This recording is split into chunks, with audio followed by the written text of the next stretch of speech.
Welcome to week 1 of the NFL preseason, where the rookies of today hope to become the stars of tomorrow.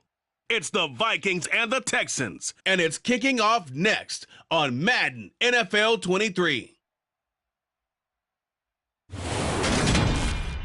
It's the National Football League presented by EA Sports.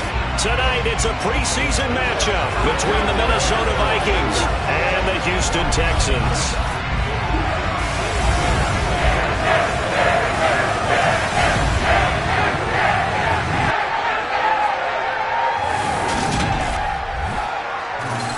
Charles Davis alongside me, and I'm Brandon Gaudin. And, folks, the wait is over. Yes, it's just the preseason, but football is back in your living room. And I'm excited. I know you are as well. The summer heat feels good on these old bones, especially because we're not putting on pads. We don't have to be out there in that heat running into other people. But I'm glad these guys are. Football is back.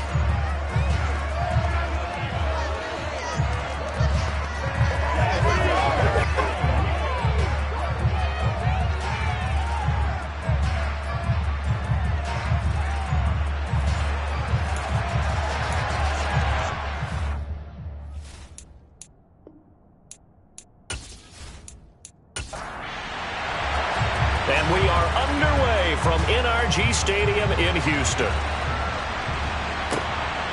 Desmond King to return it from his end zone. And ultimately, he stopped right where he would have been if he had simply gone. Come the Texans for their opening drive. They will be led out by the Heisman Trophy winner from 2018, drafted #1 overall the subsequent year, Kyler Murray. Drafted with the idea that he'd be one of the most dangerous quarterbacks in the NFL when he put it all together. We've been seeing that progress throughout his career. This guy's legs, we knew they were phenomenal. Arm, top-notch. But now we're seeing his mind come into the game. Reed's defense is better and better each and every week, and is showing patience as a passer as well. Not as eager to exit the pocket, finding guys downfield. The Texan here slow to get up. Well, you hate to see this before the regular season even begins. We'll take a break and come back. More preseason action in a moment. They'll come up now 2nd and 4 from the 31.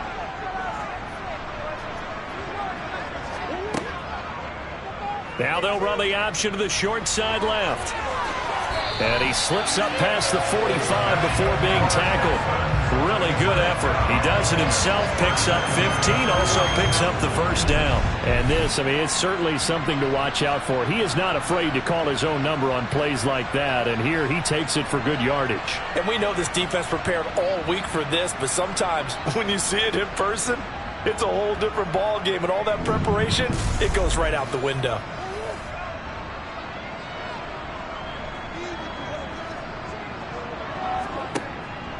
First run of the game here for Dameon Pierce. Trying to run inside, but nothing there. So after the run for no gain, here's 2nd and 10. Here's Murray. That's going to be complete on the sideline, but, you know, that throw left him no room to run, and the good footwork nearly all for naught. Here's Murray. Yeah, this pass broken up. Excellent coverage there on 3rd down, as that was not an easy one to hold on to. The punt team on now as Pinion sends this one away. And a nice special teams job here. This is going to be down inside the 10 at the 7-yard line. Absolutely love the flexibility of these punters. Their leg drive, able to get it way up in the air. And that allows their punt team to get down there and down it inside the 10 because they've had some time.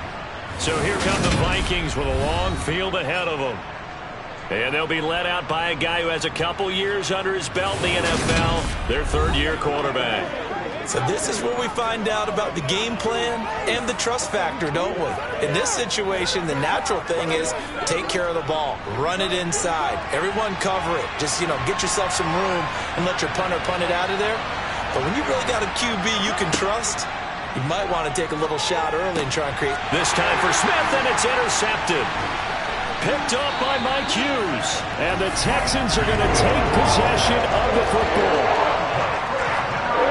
And they'll take possession already in the red zone and in a great spot to add points to the scoreboard. And Brandon, how many times have we seen a defense with a lot of field behind them get even more aggressive, right? They feel like they've got them not pinned down, but in a favorable spot for them.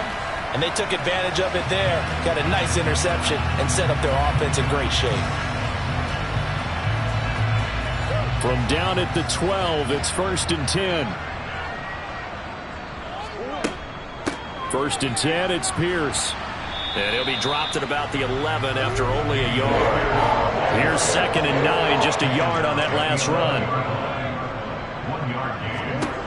Now Murray. To Pierce, they set up the screen. And he is going to lose yardage here.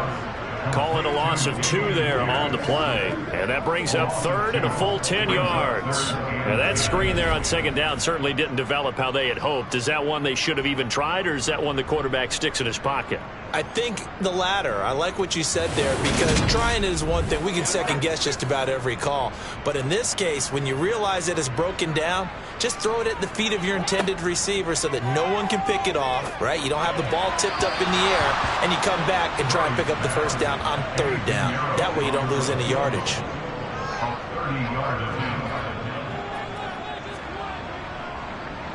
This is up and good from Pinheiro.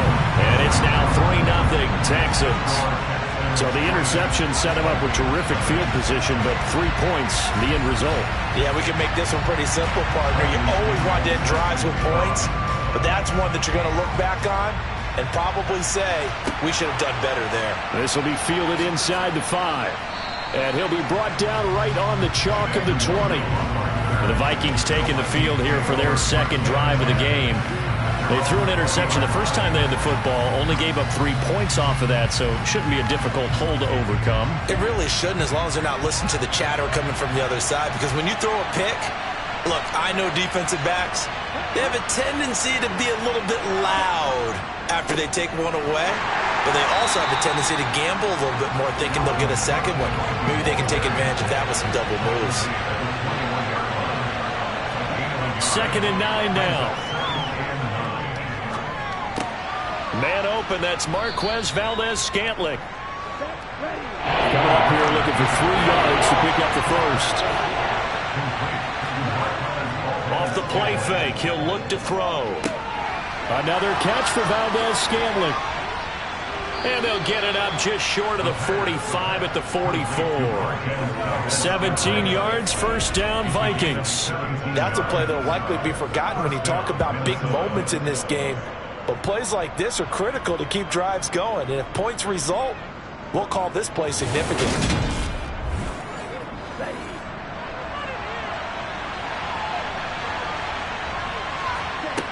They'll look to throw now on 1st down. And this throw a bit late as he couldn't reach back for it. So after the incompletion on 1st, now 2nd and 10. Cook up the gut. They do get a yard there, but only a yard. Leaves them with 3rd and 9 looming. Back to throw here. And a throw there going to be incomplete. So on 4th down, is the punter Ryan Wright.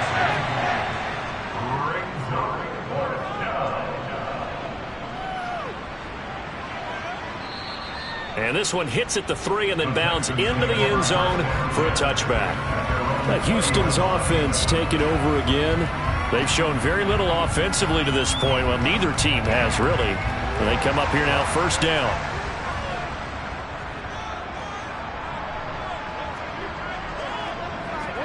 On play action, it's Murray.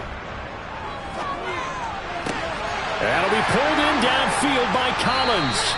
And he'll be taken down, but not before they work it across midfield. Give him 32 on the play. Well, he's certainly trying to earn his way into some more looks in the offense once the regular season heats up. If he continues to make plays like that, I think QB1 will look his way a little more often once the regular season begins. So the line of scrimmage moves all the way across the 50 now as they come up 1st and 10. Now they'll run the option to the short side left. And great blocking downfield as he's got this almost to the 35-yard line. This game not quite as good as the last, but still over 40 yards between the two. I'll tell you, there is no antidote for speed, even at the quarterback position, as he keeps it himself and turns it into good yardage. And it still takes time for a defender to react. Even as quarterbacks carry the ball more and more in today's NFL, they're still a little bit in disbelief and realize, oh my goodness, he's running with the ball. He may be 8, 10, 12 yards downfield at that point. And he'll protect himself at the end here as he winds up getting pretty decent yardage.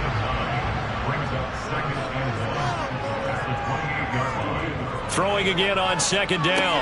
Murray, that's complete. It's Okulebanum.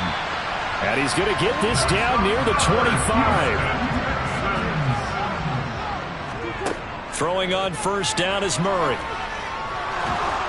And he's going to go down. They sack him back right around the 30.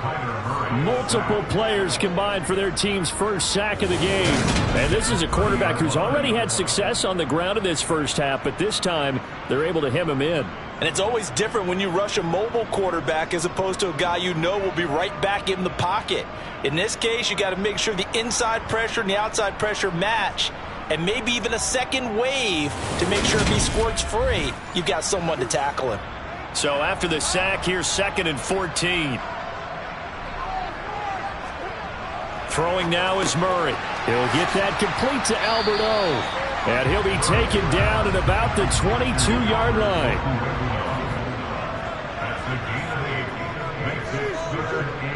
Here's Murray as he sets to throw it. And that will be incomplete. Eddie Pinheiro on now.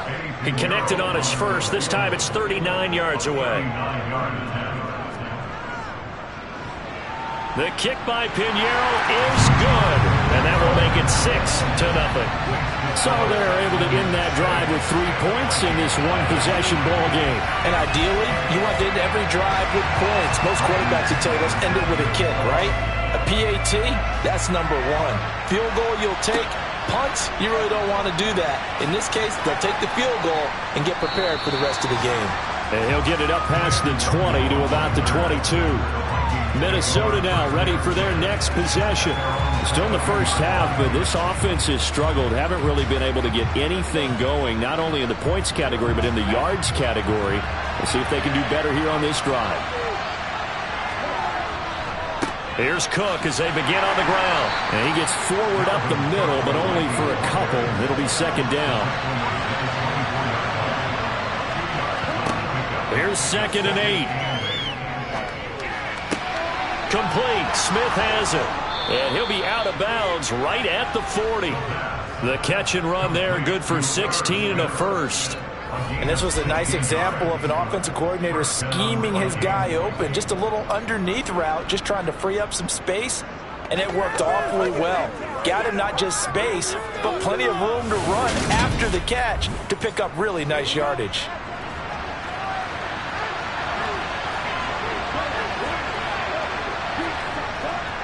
First down, here's the run with Cook. And slow going there as he'll only get a yard, maybe, up to the 41.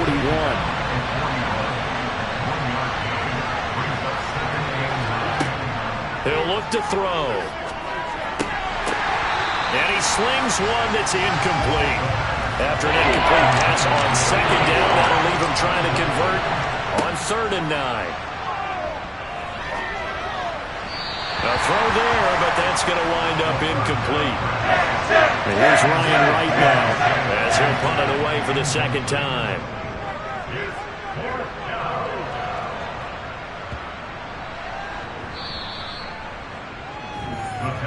And here comes the Texans now. And they're not going to play this conservative, I don't think. They had the field goal last time, and they're up, but they're looking to put a drive in the end zone. Oh, I agree with you totally. No one goes out on the field and says, all right, let's just settle for 3, except in certain situations, trying to ice a game, that sort of deal. Most of the time, it's end zone, and that's what you're thinking, and I believe that's exactly what they're thinking as they begin this one. Yeah, no quarterback ever goes out there saying, hey, let's get 3, right? Not one that I've ever met. To throw again on second down. Murray. And that'll be incomplete. Now they face a 3rd and 10 after back-to-back incompletions. Murray now. Finds his man. It's John Mechie. And he'll be out of bounds, but able to get it up past the 45. That gain on 3rd down, good for 28. Well, we know he's got the speed there. He needed the speed and the hands. A great catch. And because of that speed, you have to respect it as a defender. So you have to either play off or make sure you're somehow in contact with him. And he's able to do exactly what you said. Use the speed to his advantage and go up and get the football. That's a big-time play. And Murray in trouble here, and down he goes. Say hello to Eric Kendricks. He gets the sack there. A CD, you know, so often we talk about quarterbacks holding on to the ball too long. Well, we can't say that there. He had no time to do much of anything. Yeah, that's one where you turn to your lineman and say, guys, can I get a little help here? And you have to ask politely because, remember, they're blocking for you the entire game. But as a quarterback, you've also got to have the clock running in your head when you need to get rid of the football. But this time, he had no chance. They were on him instantly. And they'll get him down on the other side of midfield. And as we break it down on next-gen stats, that entire play wound up taking just 2.4 seconds beginning to end. So they were on him in a hurry.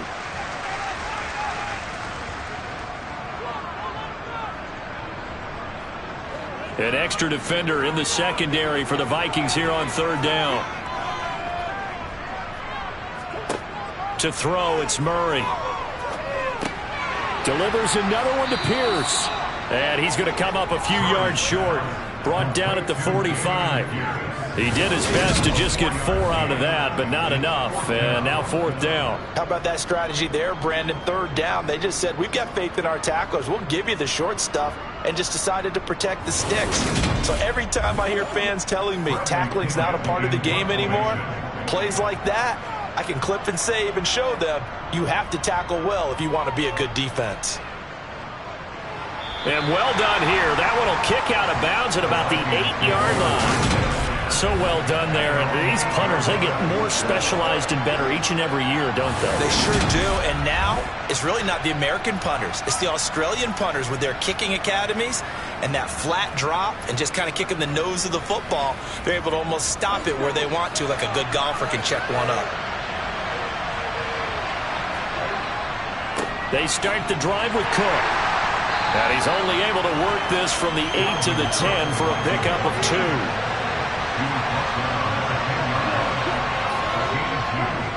On 2nd down, it's Cook again. Oh, he's got some breathing room. And he works it across the 25 before being tackled.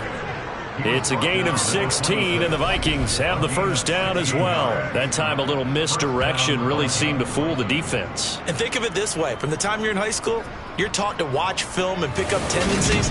Sometimes they can use those against you, though, when they break their own tendencies and hit you back the opposite direction, huh?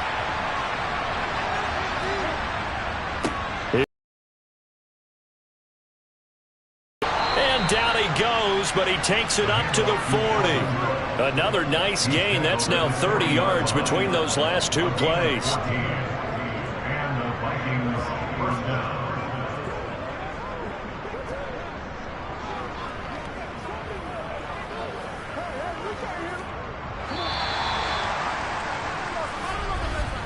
Six 0 our score after 1.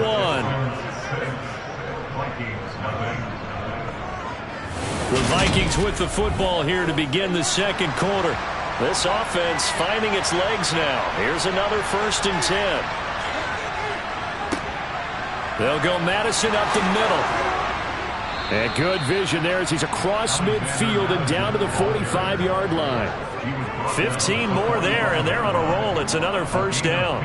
Yeah, they really needed to get something going, didn't they? They had punted on the last 2 possessions. The running game starting to come to the front for them, providing a nice pickup there to keep this drive going.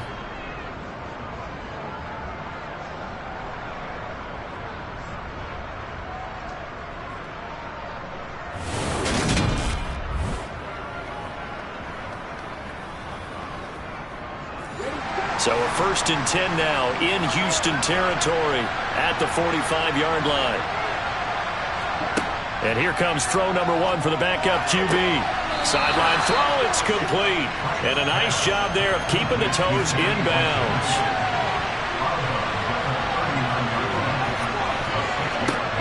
Franks. Nowhere to go here. He lost the football. And they will take over possession of the football at the 42-yard line.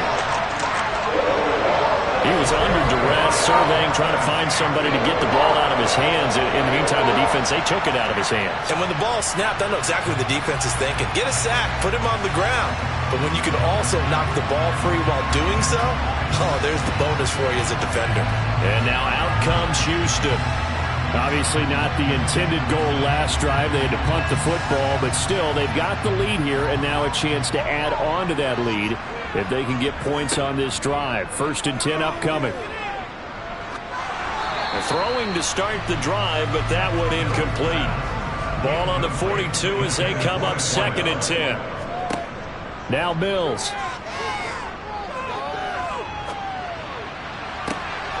Thrown across his body, and it's intercepted.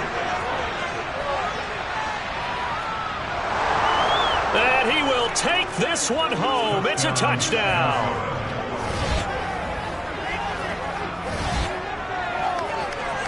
Well, it turns out it's not their offense who gets him on the board first, CD. It's the defense coming through right there with a pick 6. And I know from experience throughout the week, when you go against the offense, you're challenging them all the time. You're letting them know, hey, don't worry about scoring this week. We'll take care of it. We'll get a few pick 6s and score ourselves. You're just kidding? But how about what he just did right there? Laid it out for the rest of the game. We scored. Hey, offense, can you keep up with us? No problem there on the extra point. And they take the lead here at 7-6.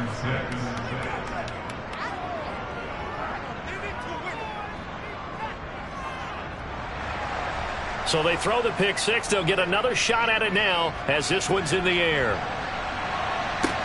Fielded right around the 8. And able to get this across the 20, but not much further as he's dropped at the 23-yard line. Out comes the Houston offense as they get set to take over here. Now remember, they were just out here a moment ago through the pick 6, so we'll see if they can take better care of the football this go-around. And sometimes, partner, I think it's almost better that you just throw the pick 6 and you come right back out on the field. You're not over on the sidelines dwelling for it for very long. You're not hearing everyone say, hey, you'll get them next time. Hey, don't worry about it. All that stuff just goes right out the window. You're right back out on the field with a chance to atone. And he's upended at the 33 following a good pickup of 8. He's taken down at the 33-yard line. Brings up 3rd down. On 3rd down, they're going to run for it here. And he's going to have the 1st down yardage to the 35. A 3rd down gain of 3 yards, and that'll be enough. So right after the defense gets you the ball on a takeaway and a fumble recovery of their own, you've got to reward them, don't you? You've got to stay out on the field, give them a chance to rest, and how about doing it the way they did it, running the football and picking it up on 3rd down. They would not have wanted to go 3 and out. They avoid that right there. Yeah, they avoided.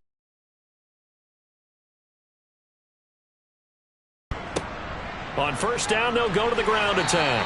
And they'll get him down after a pickup of 8, 2nd and 2. Hey, when you get good yardage like that on 1st down, it really does a whole lot of good for your entire offense. But I love the way he's finishing those runs. At the end of things, he's making sure he gets just a little bit extra. On 2nd down now, it's Bennett. Holding offense.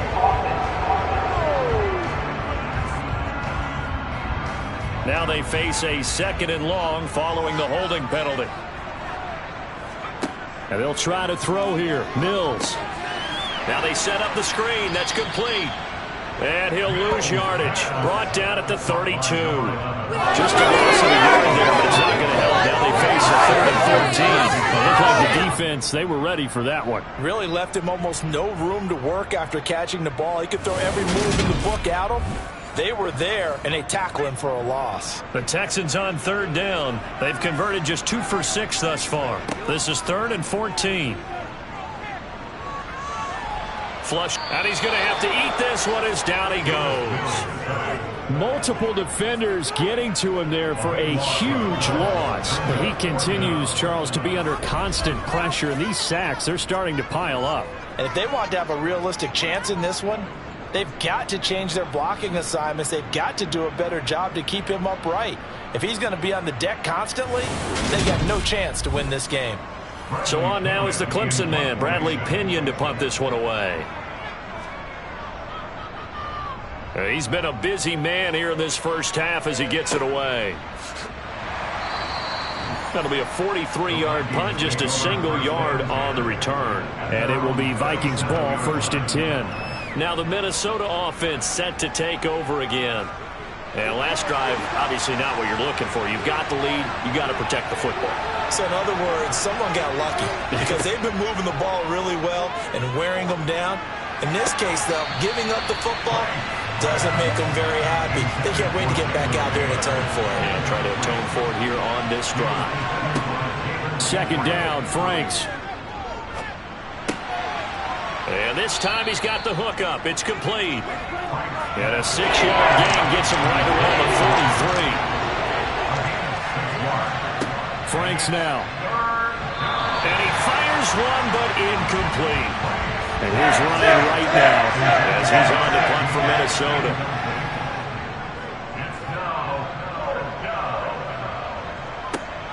Here's King. That'll go as a punt of 34 yards that time. And the Texans will take over with a 1st and 10. And the football going back over now to the Houston Texans. These guys definitely hoping for a better showing than their last appearance. They couldn't really even move the football much beyond the shadows of their own goalpost, Charles. We'll see if they can get a better, more sustained drive going here. Yeah, and every team that we ever talk to says the exact same thing. When you start a drive from that deep in your own territory, the goal is a minimum of at least 2 first downs, because even if you have to punt then, you change the field position, right? You flip the field a little bit. They didn't get that done. This time they want to string together a nice drive and help themselves out. So that now 4 first-half sacks. This pass rush has been unrelenting. And, partner, you hear that sound of paper being ripped to shreds? That's the game plan that they've had so far, because they've got to say to themselves right now, we have to do something differently. So now after the sack, Mills and the Texans needing to navigate a 3rd and long. Now on 3rd and long, they'll look to throw. And this pass broken up. The contact well timed there, and now 4th down. On 4th down, the punt team is on as this is sent away. Call that a 45-yard punt, just 2 yards there on the return. And the Vikings will take over here, 1st and 10. And now out comes Minnesota. No points last time out. They were forced to punt, if you remember, but no time to dwell on that. They've still got the lead here and a chance to add to that here. 1st and 10 as this new drive starts. Throwing for his running back, and he's got him complete. This will be stopped about 2 yards shy of the marker. 8-yard gain.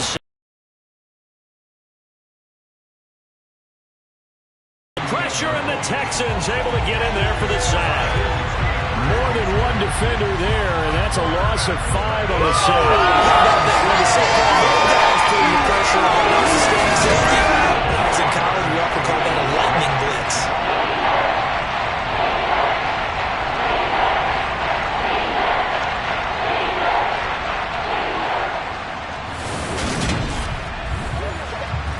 And the Texans have an extra defender in the secondary now on 3rd down.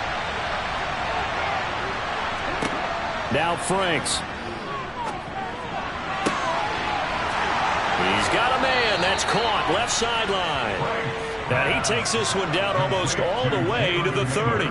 Well, that's one way to convert on 3rd down, picking up 26 yards. So many times in my career I've heard coaches talk about completions are one thing. But as long as we're there at the catch and we get guys on the ground, we can live with that.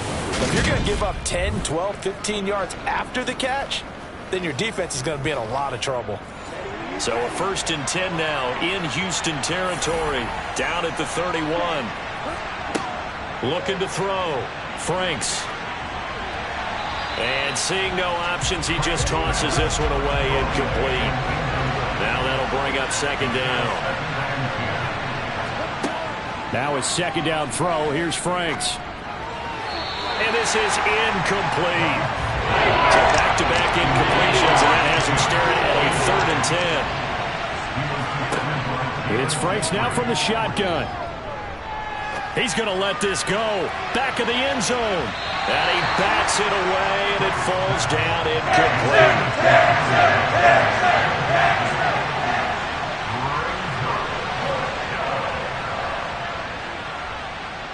And this is just outside the right upright. It's no good, and this is going to remain a 1-point game. And I think there on the left hash mark, he's just aiming down the middle and hoping to hit it true. But this ball started right and started working away from him, and it's going to wind up wide of the mark. Houston set to take over. See if they can put this drive in the end zone, Charles, because it's been a little bit of a rough go at times. They've had to punt the football a ton in this ball game because of stalled-out drives. So are you saying that you're kind of tired of seeing the punter run out there and do his thing during this game? Is that what you're trying to say? Well, I mean, I'm okay with it. I have a feeling that this offense, they don't want to see the punter again. And frankly, the punter doesn't want to run out there anymore himself. He would love to see his offense put together a drive and give his leg a rest. Yeah, another negative play in an early down situation. This one to start the drive. You're putting a lot of pressure on your quarterback to bail you out when you're in 2nd and long yardage. He's got his man. It's the tight end, Brevin Jordan. And they've got it well across midfield down to the 40 before it's all said and done. That one covers 24 yards. It's a 1st down. It is fun to watch the big man work the middle of the field. How about that post route there? Did an excellent job of getting his head around to look the football in and gain significant yardage.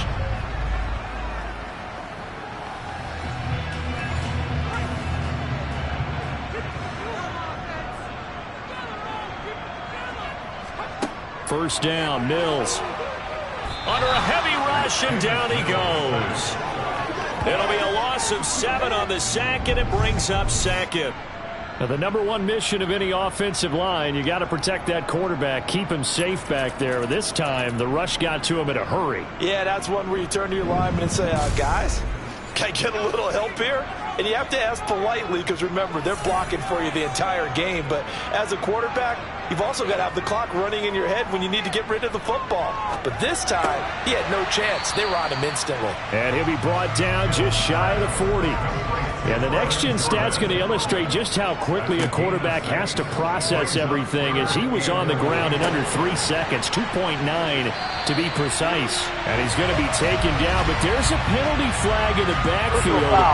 Is this a hold, or did they rough the quarterback?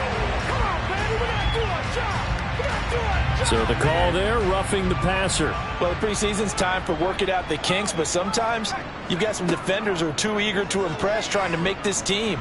And that time we saw one take a shot at the quarterback way too late. And a minuscule gain of maybe a yard from the 6 to the 5. And the ball smack dab on the 5-yard line. Here's 2nd and goal. Looking to throw is Mills. Buying time to his left. And he can't get rid of it. He's taken down. Multiple defenders get to him there, and that is the 6th time he's been sacked in this ball game. I don't know what else can be said about this pass rush. They have been sensational. CD, that is now 6 sacks for them. And how many times do we talk to offensive coordinators and they say a sack is a result of everyone on offense not doing their job? But let's be honest about this one. This is the offensive line unable to counter the pass rush. They've been teeing off all game long. They've been denied touchdowns in the red zone twice already. Here comes 3rd and goal. And he's going to go down again. The Vikings going to signal for the first of their timeouts as they'll head to the sideline and talk over what to do next. Now for the field goal try, here's Eddie Pinheiro. This one from 46 yards out. This is up and good from Pinheiro. And they jump back in front here. It's 9-7. So as it turns out, that sack doesn't wind up costing them, Charles. They at least get points, get 3 of them. Yeah, that's where your kicker can really come to your rescue, because you know after the sack, there was a little consternation there. Are we out of field goal range? Are we going to be able to get 3? In this case, he stepped right up and gave them exactly what they needed. No return there for Harris, and the drive will begin at the 25. The Vikings offense now heading out to take over. We've got a little more than a minute to go. I think the offense is saying, hey, all we need here, a field goal, and we can take the lead into intermission. Well, I think that's what the goal should be. Give your kicker a chance to give you those 3 points. But in the meantime, if someone falls asleep on the defensive side, you might take advantage of that and get a big shot downfield, too. Buried by multiple defenders on the drive's first play. These sacks now, they're starting to pile up, Charles. And that front 7 defensively, they've had their way with this offensive line. And I think at this stage, we have to start thinking about different play calls. We've got to start helping this quarterback out because the entire game he's been under siege. I don't care what the down and distance. They've got to get the ball in his hands a lot quicker. Now the Vikings will use the second of their timeouts as they'll stop it with just over a minute to go before halftime. Sacks, a growing theme in this first half. This is 2nd and long. Back to throw. Franks. And he's got his man in stride. Complete. Now the defense going to use the first of their timeouts as the clock will stop with 55 seconds to go until halftime. On 3rd down, they run with Madison. And he's not going to get anywhere close to the marker as they'll stop him well short of the yellow line. And hold on here because on that last run, it looks like we have a player who was shaken up. Well, injury's never good, especially here in the preseason. Hopefully nothing serious. They'll take a look at him and we'll step aside for a moment. And here's Ryan Wright now. He's been terrific so far. Averaging 50 yards a boot so far as this one's away. Fair catch signaled for and taken just shy of the 30-yard line. It'll be a 39-yard punt, no return. And the Texans will take over. The Texans with the football here late in this first half. And with a 2-point lead in hand, they may not do anything too aggressive here. A first down throw for Mills. Finding his safety valve here. That's complete. 2nd and 7. The Texans going to signal for their 3rd and final timeout as the clock will stop with 21 seconds to go here in the first half.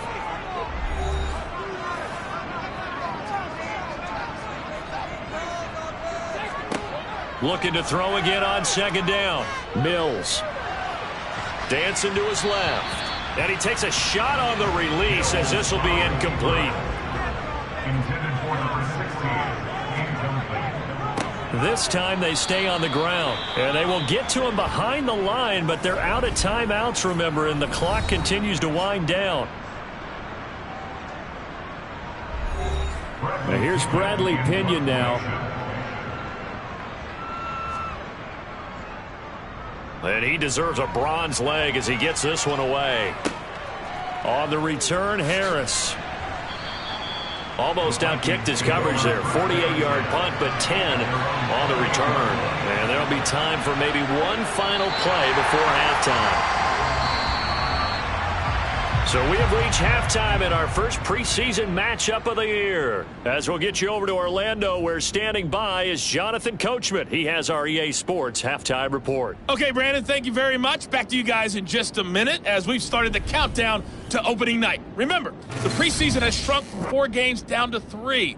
So just 2 more weeks of preseason action follow this, and then we get it all started on the first Thursday after Labor Day. Meanwhile, for the Texans, they had a little more success than their counterparts did in the passing game, as evidenced by the numbers there. All right, Coach, thanks. Yeah, both teams likely to make some changes in what's been a closely fought battle to this point. And we will not see a run back here from Harris. Out come the Vikings. They'll have it first on offense as we begin the 3rd. And they do trail, but they have a chance to possess the football first to try and do something about it. And that certainly makes it something of an important drive for them, because is it going to win the game? No, but you have to do something to bring some life to your sideline. They take a shot downfield there, but it winds up falling incomplete. An incomplete pass leads to 2nd and 10 from the 25. To throw again. Franks looking left side for Watkins, and he's got it. He'll be dropped after a gain of about 6 across the 30 to the 31. From the gun on 3rd down. Franks. And that is incomplete. We've seen these defenses make enough opportunistic plays to keep this one low scoring. Flying around, making plays on the cover. And we see yet another errant throw as a result. And here's Ryan Wright now as he'll come on for his 5th kick of the night. He's averaging just under 50 yards a punt as he gets this away. And the fair catch is made at about the 27-yard line. 37 yards on the punt with no return. And out will come the offense as they take over. 1st and 10 now for Mills and the Texans. At their own 28-yard line. Here's Mills. Open man is Jordan, the tight end. And they get him down, but not before he takes it across the 40-yard line. First play of the drive going for 14 and also going for a 1st down. I know exactly what's going to be said about that play from the defensive perspective. What's that? That's why I tell all you guys we need more than one tackler to the ball. He broke the first tackle. Luckily enough, there were more people there to get him down.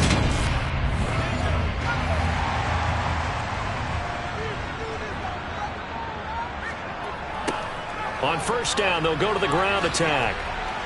And he's across the 45. It'll be 2nd down. 3 yards on that last carry. Here's 2nd and 7.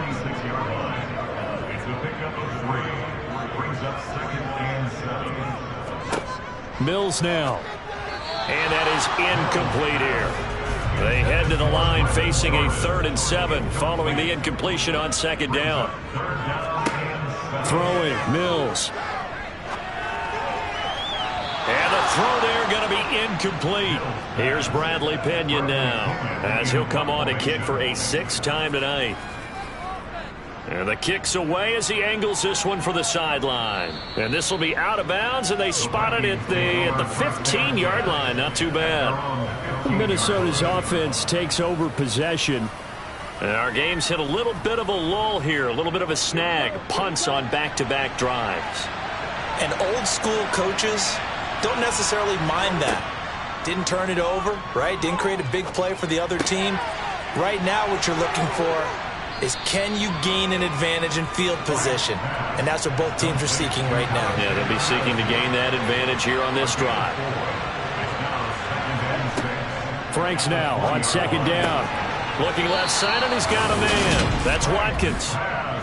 6 yards to pick up, and that's a 1st down. It's a gain of 6. And the Vikings 1st down.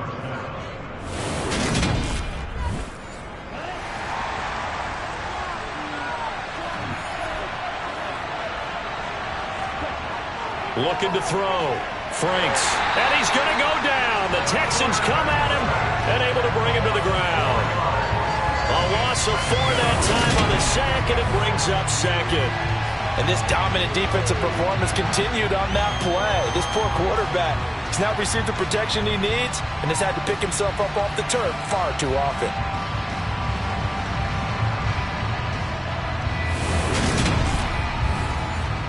Pass protection has been a problem all night long as they come up facing 2nd and a bundle.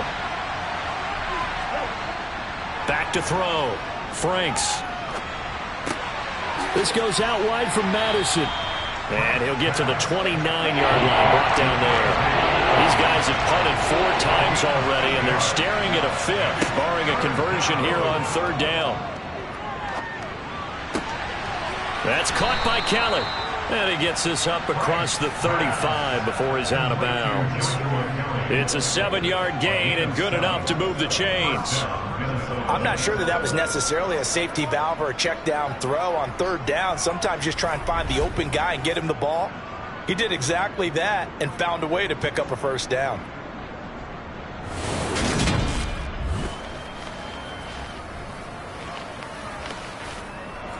So from the 36 now, 1st and 10.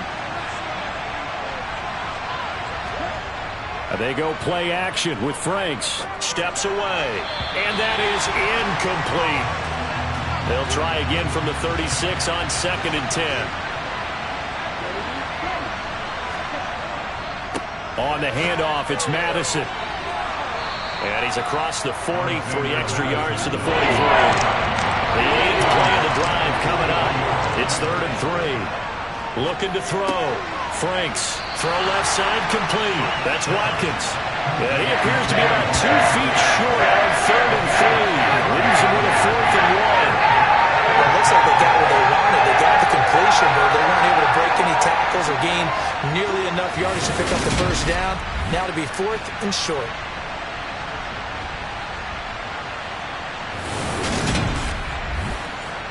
And here's Ryan Wright now as he's on to punt for Minnesota.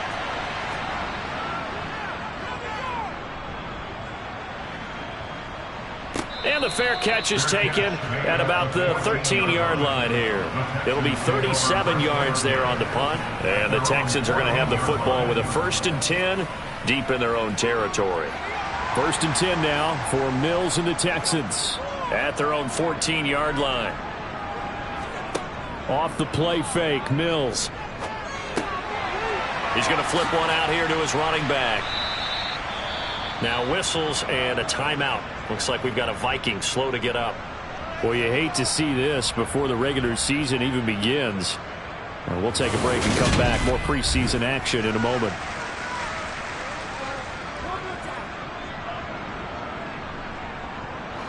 Six yards left on 2nd down.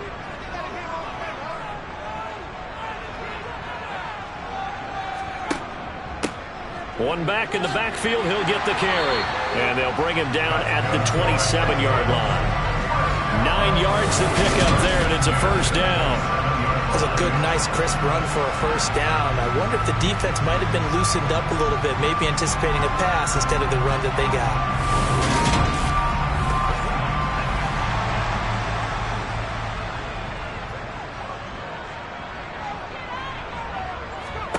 Mills now looks to throw on first down. And his throw is incomplete.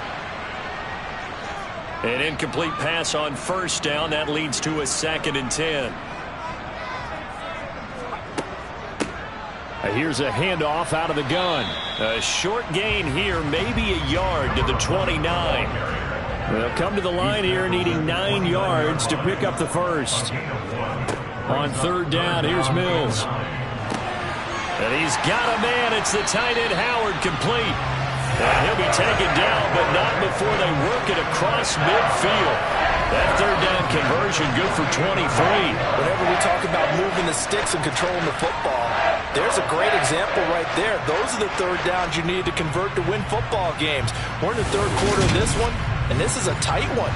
In order to maintain pace, keep the ball away from the other team, and put points on the board, those are the plays they need to continue to convert.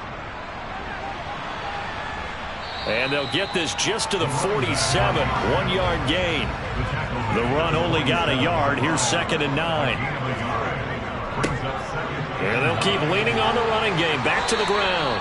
They nearly sprung him that time as he takes this all the way down to the 37.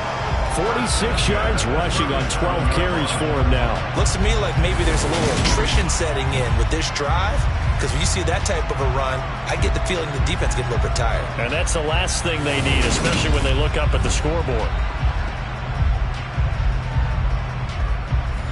Line of scrimmage, the 37 on 1st and 10. One back in the backfield, he'll get the carry. And he'll follow his blockers there all the way down to the 23-yard line. Back-to-back nice gains. That one for 14 yards and another first. Well, you certainly have to give a little credit here because they're playing this game now at their pace. This is ball control football, sustained runs, taking their time, and making it work.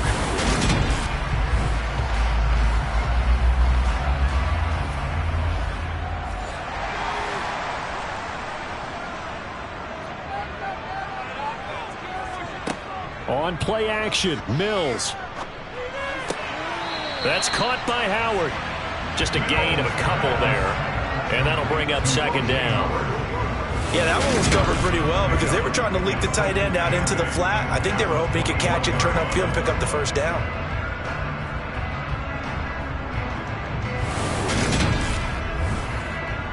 Second and 8 coming up.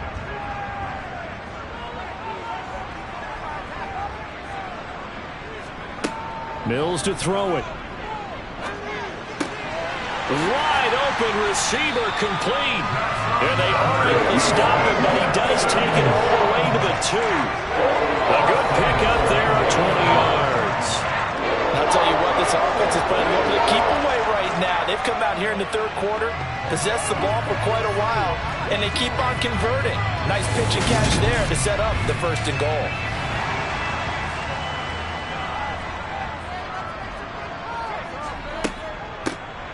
They'll try to run this one in. And they will stop him after a fairly minimal pickup. 3 red zone trips have yielded just 2 field goals for them to this point, so they'll be searching for something more on second. And he's in for the score. Touchdown, Texans. A touchdown run there from a yard out. And they are able to add on to their advantage. And that touchdown ends a streak, for lack of a better word, of 3 field goals that they put on the board previously. They finally cracked the code. Yeah, they've been down there. They've been in enemy territory, as you said. They just hadn't been able to punch it in until that point.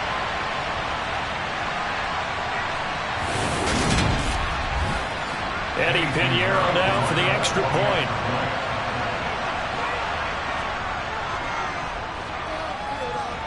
And that makes it a 9-point game. That one in the books as a 12-play drive. And it results in the Texans finding the end zone. And following the touchdown now, it's Bradley Pinion on to kick this one away. No return there for Harris, and the drive will begin at the 25. The Vikings head out to take over once again.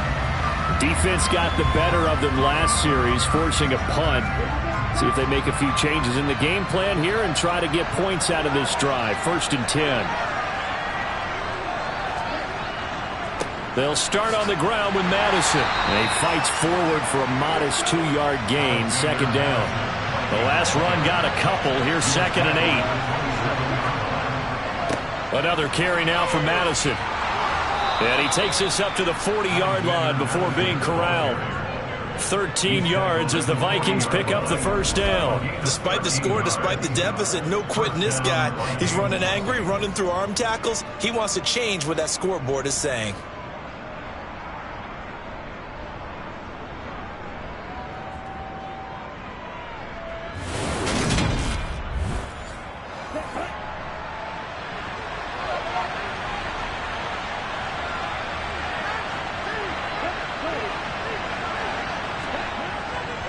Here's Madison running on 1st down. And the result here, a pickup of 8. Leaves him with 2 to go on 2nd down. That was a good run, and it got to the 2nd level. And what I mean by that is that's where the linebackers usually play. First level being the defensive front, last level being the secondary. But the strong safety position ended up making the tackle.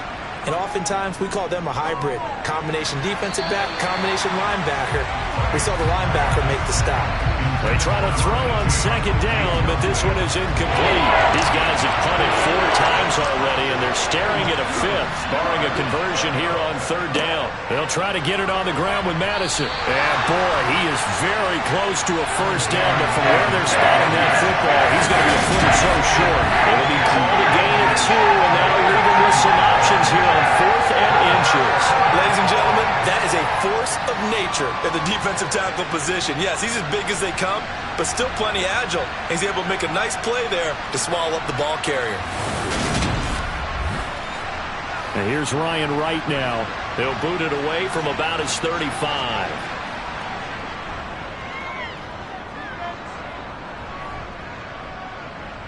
And a fair catch called for and made at the 12-yard line. 1st and 10 now for Mills and the Texans at their own 13. Mills going for the deep ball. And that will be incomplete. Would have been a big hitter if they had connected. Instead, it's 2nd down. One back in the backfield, he'll get the carry. And again, he's going to be stopped up right at the line of scrimmage. To throw, Mills. He's going to launch this thing way downfield. And that's going to be too high, out of bounds and incomplete. Here's Bradley Pena now, standing about a yard deep in his own end zone.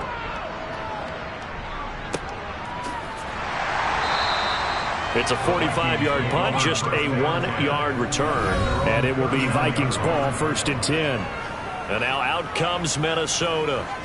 And right now these guys, they're shuffling a little bit, maybe doubting, because 3 straight drives have ended with them punting the football away. Yeah, so you start pointing fingers at each other a little bit, asking a lot of questions. What are you seeing? What are you getting? Maybe trying to narrow down your playbook a little bit and maybe get simpler rather than more complex in order to try and fashion together a drive.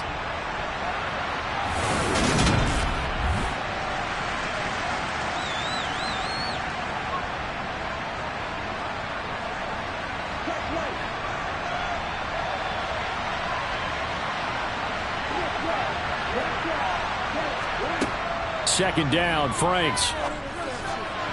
And he fires one incomplete. This offense in desperate need of a conversion as they come up on 3rd down. Franks now. And that will be incomplete. And here's Ryan Wright now, as he's on to punt for Minnesota. They'll get off a fairly short kick here as this is toward the sideline. And this will carry out of bounds. Where are they going to spot it now? At about the 18-yard line, it looks like. And now out comes Houston. This crew had to punt last time they had the ball, but when you've got a lead like this, you content to play the field position game? You are to an extent, especially if you like your defense, because you have the lead, you've been controlling the game. But why put them in a tougher spot? You want to get out there and get something done on offense and maybe take command of this game yourself. And he's going to get this one across the 30-yard line. 15 yards, the Texans pick up the 1st down. And now we get into the psychology of the whole thing, because a lot of teams with a 2-score lead in the 3rd quarter, they almost become defensive with their offense, just playing not to lose. I think with this team, you got to figure at this point, this is a great spot for them to go into attack mode, really try and put the hammer down and finish this one off. From the 32 now, here's 1st and 10. From the gun, here's Mills. Now he'll dump it underneath to his running back, complete. And he'll get it out near the 40 to the 39. To throw again on 2nd down. Mills to the sideline, and oh, that's well done.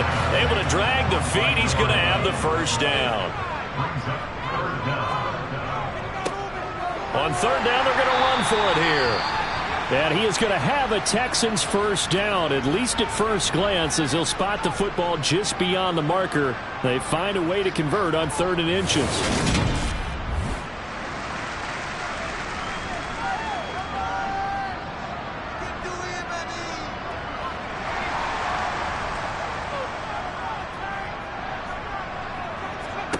Now Mills.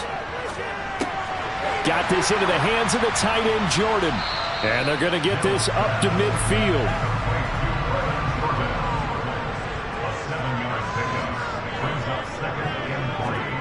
Mills now from the 50.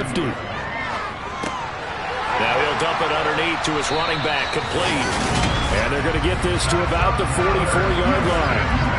They certainly had success throughout this contest, getting him the ball in the passing game, and there he picks up another 1st down. Whatever they saw going into this one, they've been able to capitalize on it, and no adjustment has been made to take it away. On 1st and 10, Mills. The Vikings after him, and they get there for the sack.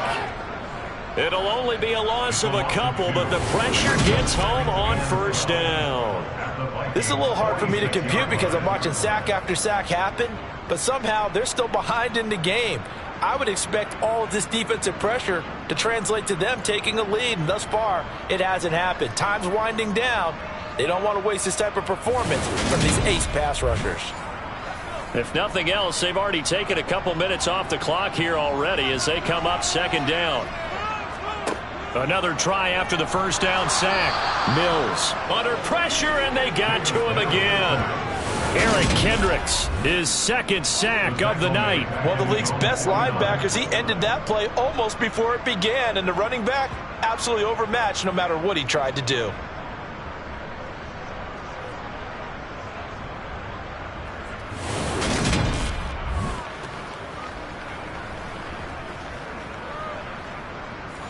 So now after the sack, Mills and the Texans needing to navigate a 3rd and long. Now on 3rd and long, they'll look to throw. He's got Jordan complete right side. And he's out of bounds as he gets this down to the 45. Yeah, that's good for a gain of 6. And that'll bring up 4th down. That's certainly playing down and distance very well by the defense, isn't it? Take whatever you want underneath, by all means.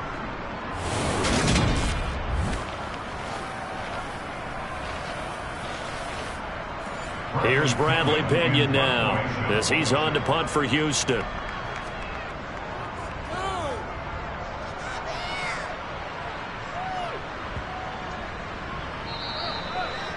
Amazing, perfectly placed. If that ball goes 1 extra yard, maybe not even an extra yard, the starting point is the 20. So there is a reason that a lot of punters are also excellent golfers. They know distance control. You know what else they have? Same groove motion over and over. Once they have that down, it repeats under pressure.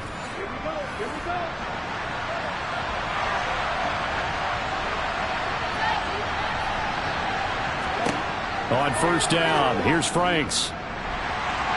And he is going to go down for the 5th time tonight, and this one is going to be a safety.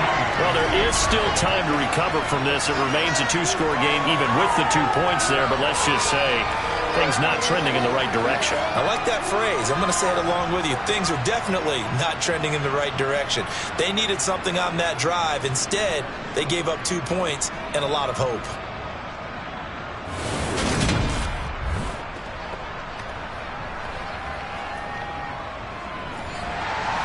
Now the free kick comes after the safety from the 20 as they bring the punter on to try and get some hang time here. It's taken to the 26.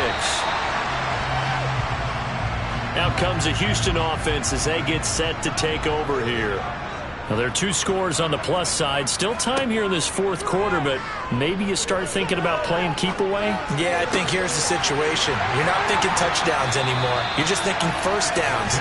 To keep up with your theme there, playing keep away, first downs, they can't touch the ball.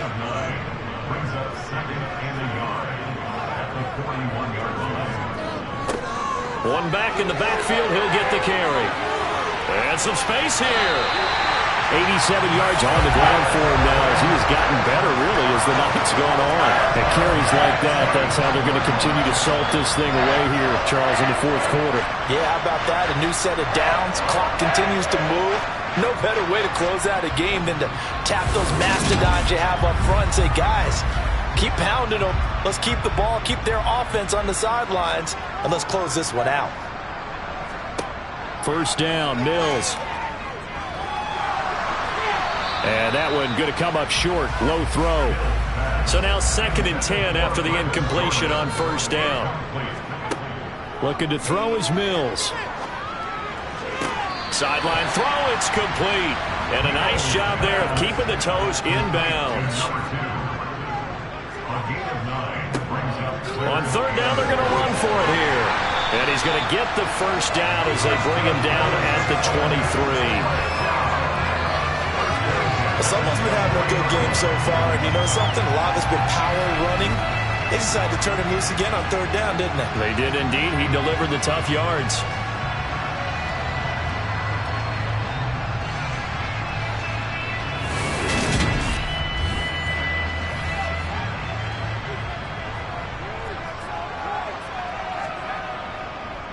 Right back to him on 1st down. And a short gain here, down to the 22.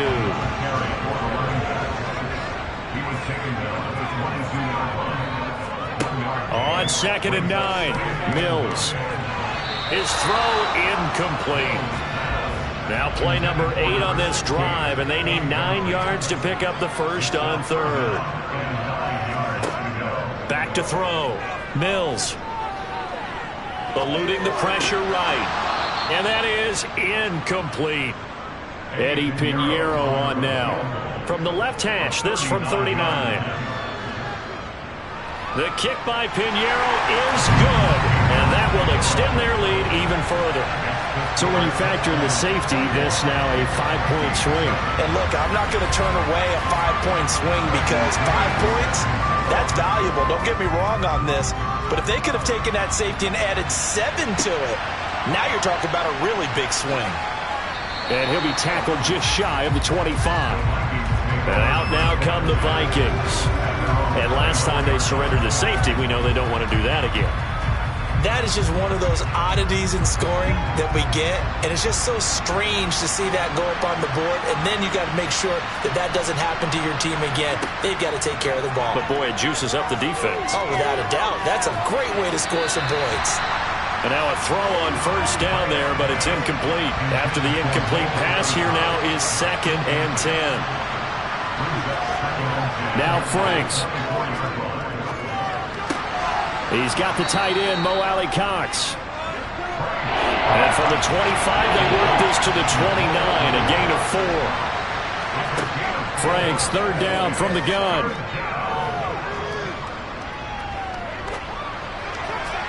And it's incomplete. Took a shot, couldn't connect. When you're leading in the final quarter, your radar has to be up for any potential deep shots. And probably not the last one they're going to see in this game, not as long as they hold this lead.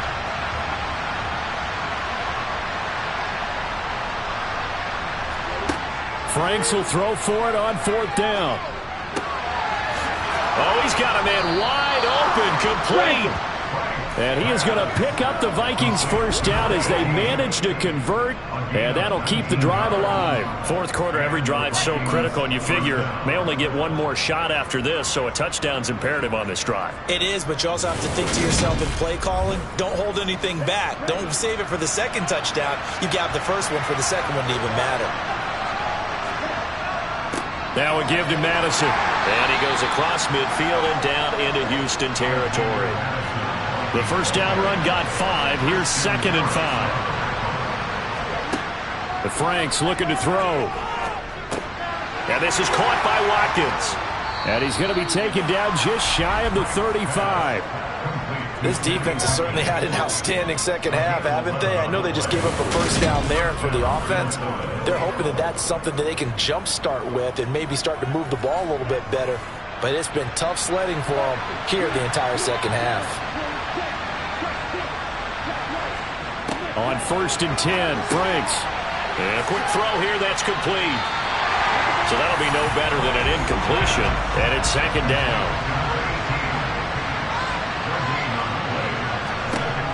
Franks. Looking for Johnson, and it's intercepted. Desmond King picks it. And the Texans are going to take possession here at their own 33. And here in the 4th quarter, defensively, you know that you're just going to blanket the field with defensive backs and say, okay, take your best shot. And that time, it's intercepted.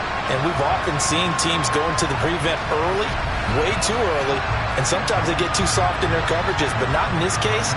They understood the situation and played it with the proper aggression.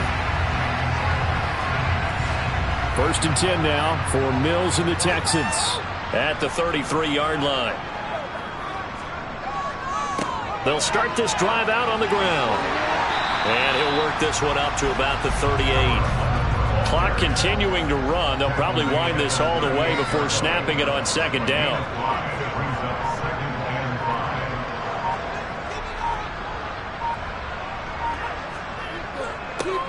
They'll try and run some clock here as they keep it on the ground.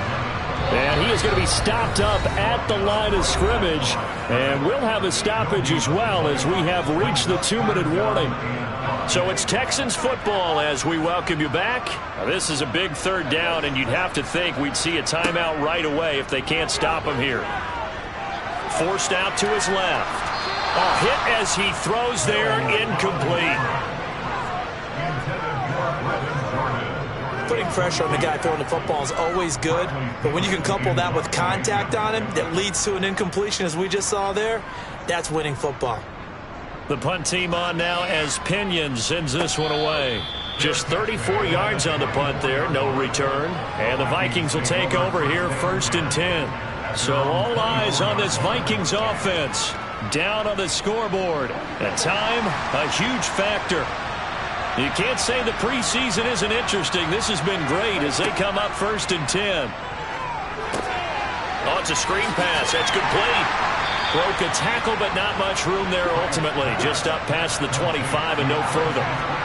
Here's 2nd and 8. Pass complete. It's Madison. And they work this well upfield across the 45. Franks now to throw on 1st down. And the throw left sideline here is caught, but they'll rule it incomplete. Couldn't keep his feet in. 2nd down. Throwing again. Franks on 2nd and 10.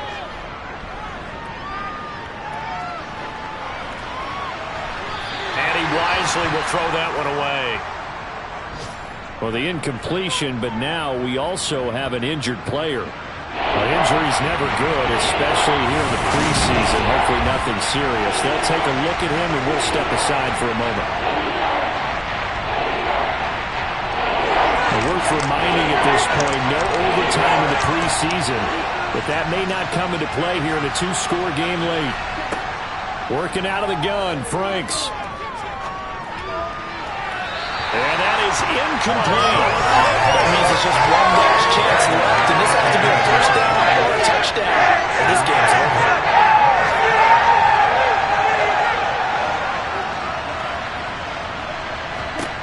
4th down. Frank's going to throw for it. And a throw right sideline is complete. And he is going to pick up the Vikings 1st down as they manage to convert. And that'll keep the drive alive. Felt compelled to go for it there on 4th down, trailing in the 4th quarter. They got it done. And there's always a lot of pressure on a 4th down call. Doesn't matter the distance. You stop to get it done, as you noted, and they did. Throwing on 1st down, but this one winds up to be incomplete. An incomplete pass leads to 2nd and 10 from the 25. They'll stick with the passing game as he looks to throw. And his throw's going to be incomplete. This offense was on the move. Now 2 straight incompletions have them looking at 3rd and 10. Under pressure, and he'll go down. Sacked back at the 31. K'Lavon Chaisson in there to get him. That is the 6th time that they have sacked him tonight. So Houston going to come away here with the victory. And it was their defense that really made the statement after the break. They pitched the 2nd half shutout. Yeah, think about the team that just got vanquished. They did score in the 2nd quarter. Do you think they thought at all that that would be their last points of the game? No, but what a 2nd half. The adjustment, whatever they did in the locker room, it certainly worked. It certainly did, and you're exactly right. Whether it was an adjustment, whether it was just more focus on what they planned to do going in, whether they just played better, whatever it was, it all came together in the 2nd half, and no points were allowed. That's a great way to close them out.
It's week 2 of the NFL preseason. where depth charts and playbooks will be put to the test. It's the Ravens and the Vikings, and it comes your way next on Madden Football.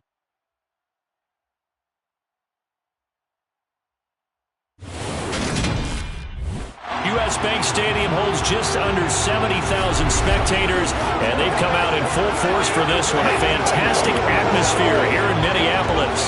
Tonight we move on to week 2 of the preseason, and we've got a good matchup here between the Baltimore Ravens and the Minnesota Vikings.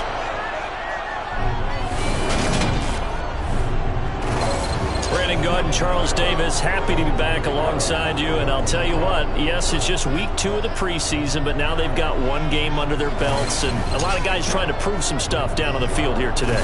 Not only that, these coaches like to win. And I used to think it really didn't matter who won in the preseason. Then I watched some of those shows that the NFL does, and you see the coaches in preseason after a loss jumping all over their guys. So I learned one valuable lesson. Wins and losses count no matter what time of year it is.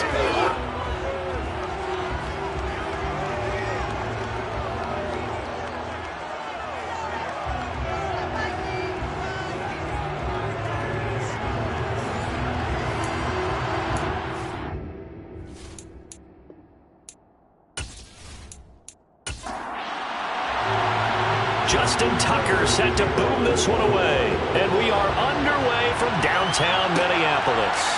Kene Nwangwu now out of his end zone. And only able to get this to the 19, so probably should have opted for the touchback. So here's the Viking offense making their way out.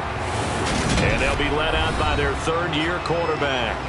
And you know how scouts always talk about checking all the boxes? I think this young man does exactly that when you're looking for an NFL quarterback. Proven leader. Teams went 43-6 while he was in college. Has speed, dual threat ability, and production off the charts while he was in school, and also did a nice job of limiting turnovers. When you put it all together, there's a lot to be excited about for this young quarterback. That's caught by the tight end, Irv Smith Jr. This will be a gain of about 8 to the 27-yard line. It's a gain of 8. Brings up 2nd and 2. At the 27-yard line. And this one's incomplete. An early test, 2 plays in. This is 3rd and 2. They'll run it. Here's Cook.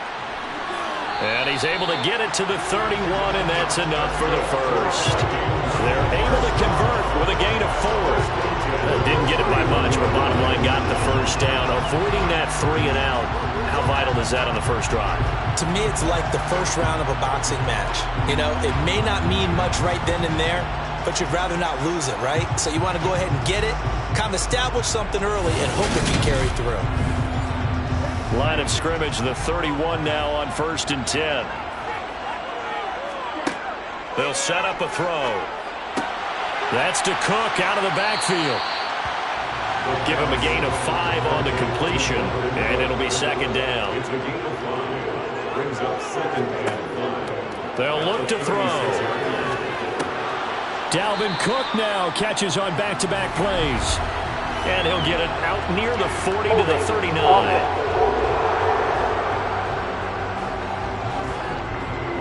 They'll come up now on a 2nd and long after the hold. On play action, they'll throw.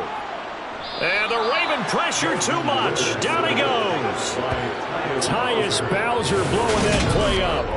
And this is what you've got to do against a quarterback like him. You've got to keep him in the pocket and not let him get to the perimeter, because once he gets outside, that's where he can really hurt you.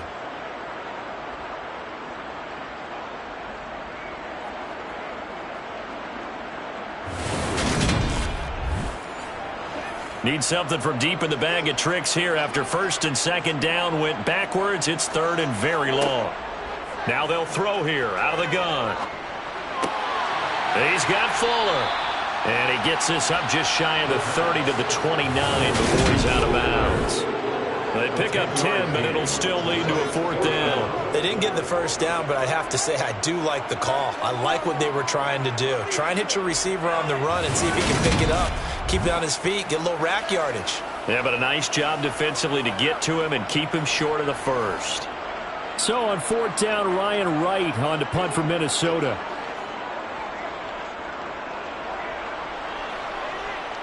Fair catch signaled for and taken just shy of the 30-yard line. So here come the Ravens with their first look on offense. And they'll be piloted by their veteran quarterback, standing 6'4". It's Ryan Tannehill. And one of the things that has really impressed me about Ryan Tannehill has been his perseverance. Early in his career, didn't have the success that he desired. Had some injuries that slowed his development. But he kept working at his craft, and now he's a guy that I think you can put a game on his shoulders. On 1st and 10, Tannehill. Going right side here, and that's complete. And able to get this one across the 45 before he's brought down. That's a good way to start the drive, 17 yards and a first down. But one of the ways that quarterbacks keep all the receivers alive in a play, never lock in on any one guy. Make sure you keep your eyes moving, scan the field. And here he finds the open guy for a nice pickup. A big hitter to start the drive has him up near midfield here for 1st and 10. They'll go option to the short side. And he'll lose yardage on the play back at the 45-yard line. On 2nd and 11 now. Tannehill. He's got his man downfield. That's Bateman. And this is going to turn into another first down as the tackle is made at the Vikings' 31-yard line. That one goes for 24 yards. Well, that certainly has to feel good, and it's not all the time that the play caller should get all the credit. Sometimes I think in the huddle the quarterback just says, hey, who's going to make a play for me? I just need something right here. And the end result there, nice first down. Drive keeps moving.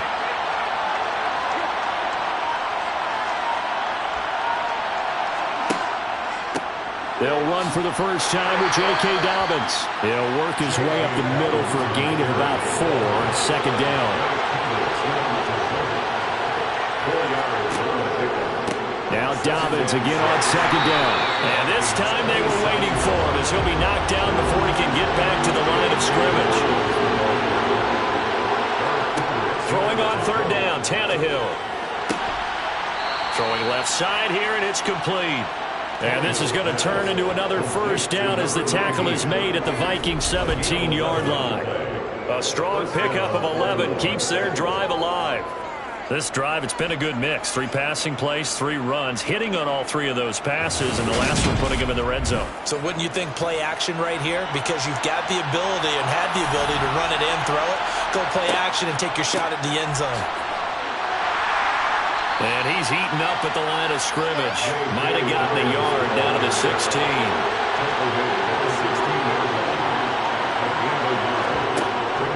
Now Dobbins again on 2nd down.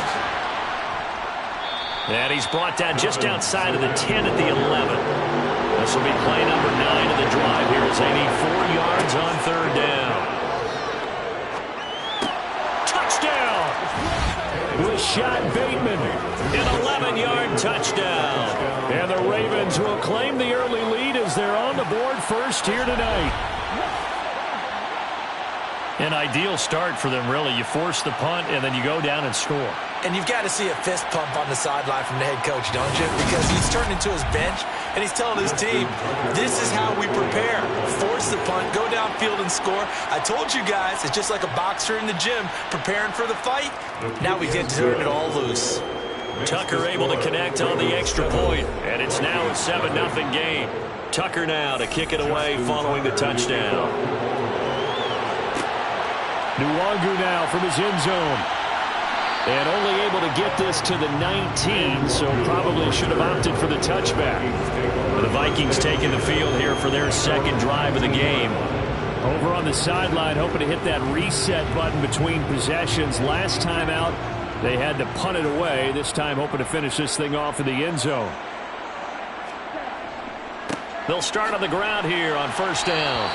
Officially, it's a 1-yard loss. That's going to bring up 2nd and 11. Sometimes in the run game, you can make the argument that quickness beats size. And how about the example right here?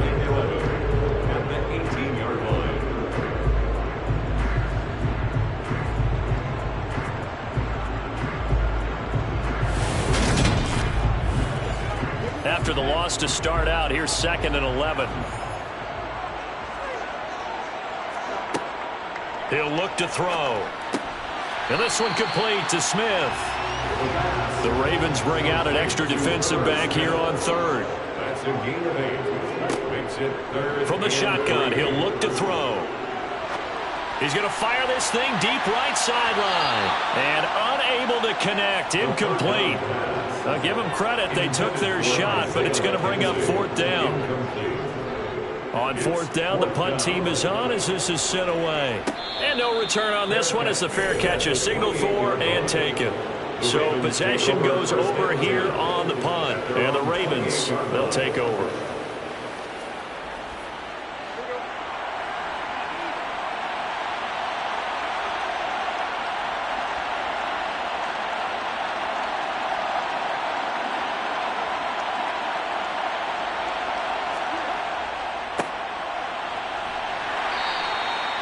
Defensively, Harrison Phillips there to stop him. He's tackled over 32-yard line. A gain of 5. Brings up 2nd and 5 now. Tannehill. Wide open receiver complete. On the move past the 40. And all the way in for a Ravens touchdown. Well, this has been a flawless start for them. They score, they get the stop, and they score again, Charles. Complimentary football at its finest. You just mentioned how they got it done. They scored. The defense got the ball back for them. They score again. That's the way you win ball games. Now Tucker to add the PAT.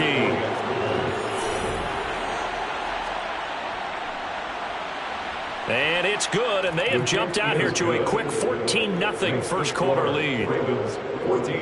Pretty clean and simple there. Just 2 plays. The long pass resulting in the touchdown on play number 2. Tucker now to kick it away following the touchdown. And he'll decide to not bring this one out as their drive will begin at the 25. The Vikings offense now, they get ready to head back on the field. They've been outplayed early, no question. Down 14-0 already as they come up 1st and 10. They'll start this drive out on the ground. And not much to speak of. Call it a 1-yard gain up to the 26. He was brought down at the 26. They run it again with Cook. He takes this for 3 to the 29. They are in need of 6 yards here if they hope to move the chains. It's a gain of 3. Brings up 3rd and 6. On 3rd down, he'll drop to throw.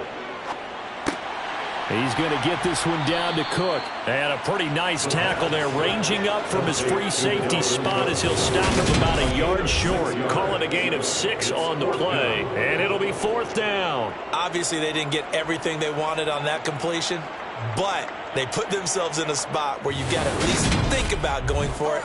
I know where we are on the field, but still, you've got to think about it, don't you? So on 4th down, on is the punter, Ryan Wright.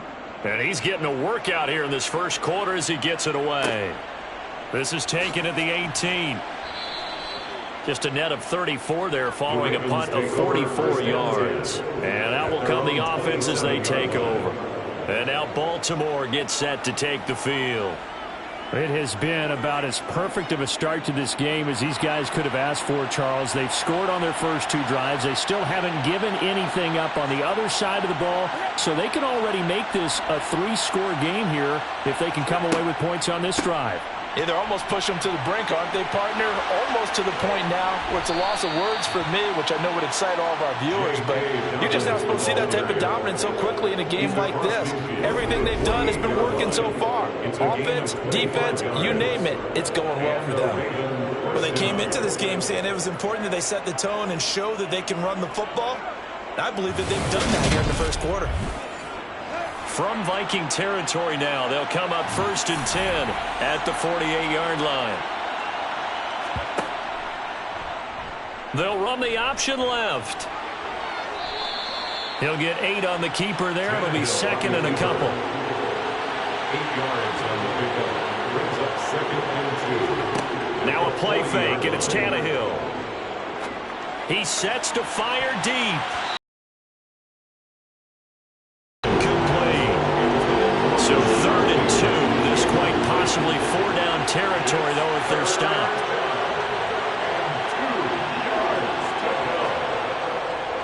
They'll try and run for the first with Dillon.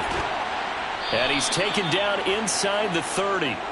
It's a pickup of 11 and a Baltimore first down. And that's the big fella's MO right there. Running through tackles, keeping the sticks moving forward. This defense, if you don't bring 11 guys to the ball to try and get him on the ground, he's going to keep making runs like that. I feel the press box shaking every time he touches the rock.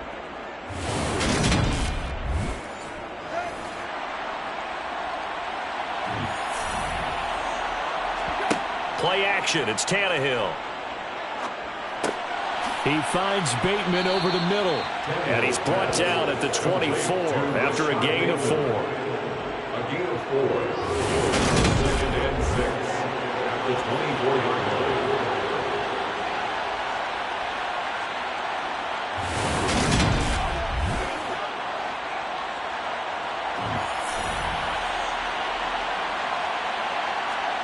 From the 24, Tannehill.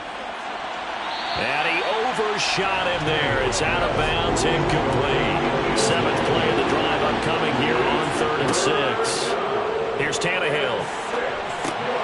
It's hauled in by Shepard. And he's brought down inside the 20 at the 18-yard line. Holding offense. And this 3rd down looking very tough after the holding penalty. 3rd and long. Back to throw, Tannehill. Looking for Shepard deep. And too much juice. It'll be out of bounds, incomplete.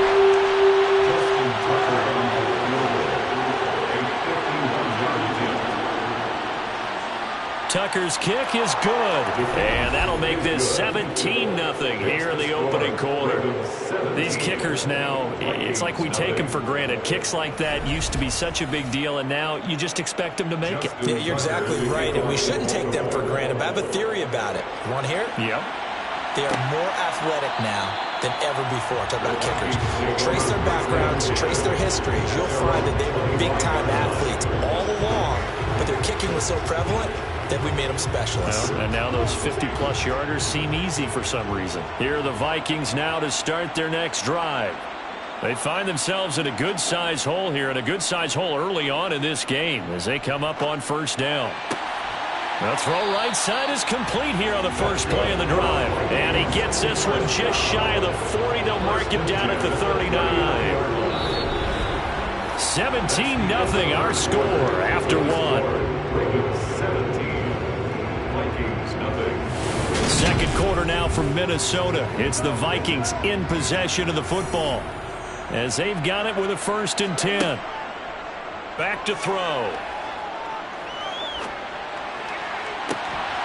The throw on target to his receiver, McKenzie. And they'll get this well past midfield before being stopped just before the 35. Back-to-back receptions for him, and it's another 1st down. Now that's the kind of big play you'd like to see. This first half, it hasn't gone their way, and they could use a shot in the arm, something to perk them up a bit. And they get one here in the passing game. This offense finding its legs now. Here's another 1st and 10. They're going to look to throw. Got his man complete over the middle. That's Cook. And he'll have a gain of 3 to the 33. A 3-yard pickup brings up 2nd and 7. They'll look to throw again. Right back to Cook for another completion. And he'll be marked down at about the 26-yard line. Another catch for him there on this drive, Brandon. And it looks like they're going to utilize him out of the backfield any way they can. And that time they pick up a 1st down. So now on defense, do you assign a man to him and try and cover him before he gets going? Now a play fake here on 1st down. And he rifles one incomplete. So after the incompletion on 1st, now 2nd and 10.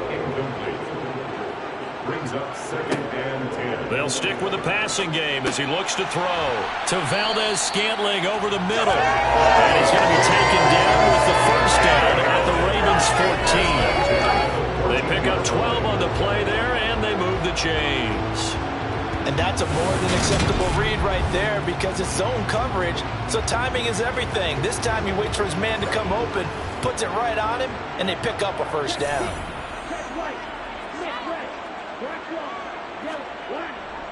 Up the middle, it's Cook. And he's taken down at the 7 after a gain of 7. 2nd down and 3, ball on the 7. It's a gain of 7. Brings up 2nd and Again, it's Cook. And he's able to get it down to the 2-yard line. 1st and goal, and they got to be thinking a chance to get right back into this football game. They'll look to run with Nwangu. And he pushes forward, but comes up short of the goal line as he'll get a yard down to about the 1. it's a gain of a yard. Brings up 2nd and goal. And they'll run again. And this time he's going to lose yardage as they push him back to the 4-yard line. This will be a loss of 3, and now a much tougher 3rd down looming. That's a really alert defense there because they saw the heavy look come in from the offense, countered it with extra linebackers who brought a little bit of speed and heft, and able to really make a big-time play for their defense. A big play forthcoming. Here's 3rd and goal. They'll drop to throw. And he can't find anywhere to go with it, and he goes down. Michael Pierce, in all of his 340-pound glory, gets the sack. 3rd and goal they decided to throw for, but how about the play defensively? Couldn't find anyone open, left him nowhere to go with the football, had to absorb the sack.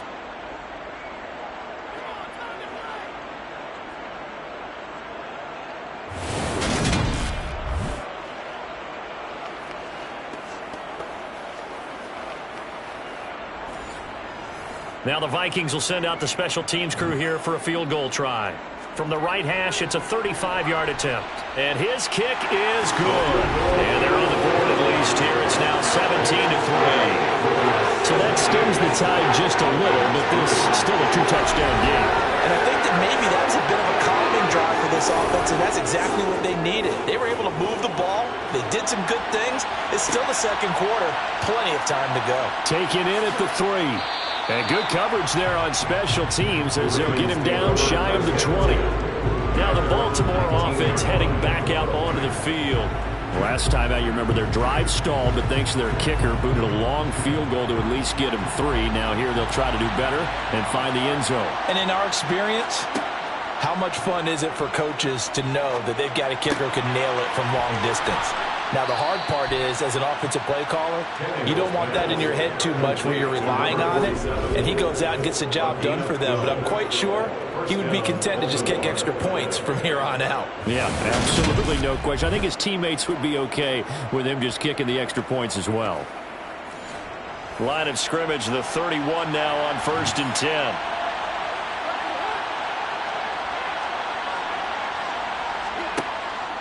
Dobbins going to take the handoff on the option. And nothing much materializing there on the 1st down run. He'll get a couple, and that's it.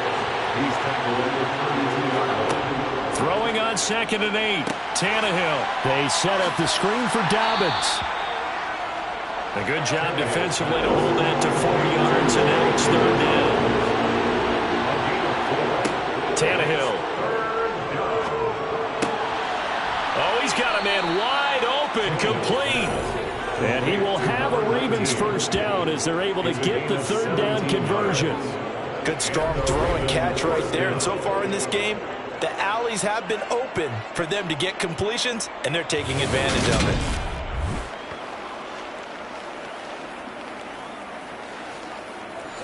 From Viking territory now, they'll come up 1st and 10 at the 47. Tannehill. Looking middle, and it's incomplete. An incomplete pass on 1st down. That leads to a 2nd and 10. A give up the middle to Dobbins. And he's going to be stopped just short of the 1st down marker at the Vikings 38. 45 yards rushing for him now to this point. This drive is turning into an extended one, and the guy carrying the ball, he's becoming more like a body blows guy. Every carry is putting some damage on the defense. So after a while, I'm not too sure how many guys are going to want to run up and tackle him. Open man is Bateman. It's complete. And this is going to turn into another first down as the tackle is made at the Vikings 23. A little surprise pays off on 3rd and 1. Pass instead of run. Gets him 15 yards. Well, things are definitely going right for them here in the first half. Pick a down, any down, even 3rd down, no problem. They get a connection there and pick up a fresh set of downs, continuing to move the ball.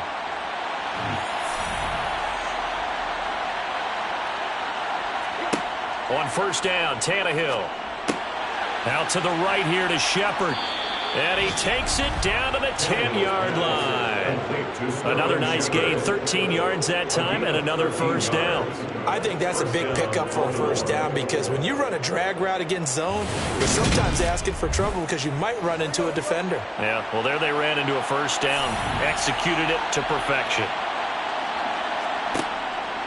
On 1st and 10, it's Dobbins. And a short pickup there down to about the 9.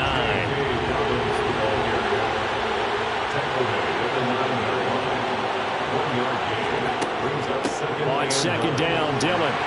And he'll take this from the 9 down to about the 7. On this drive, they're 2 for 2 on 3rd down conversions, but they need 7 yards here. Here's Tannehill. Looking end zone, but it's incomplete. As we thought they might do here in week 2 of the preseason, they left their starting quarterback out there for this second quarter.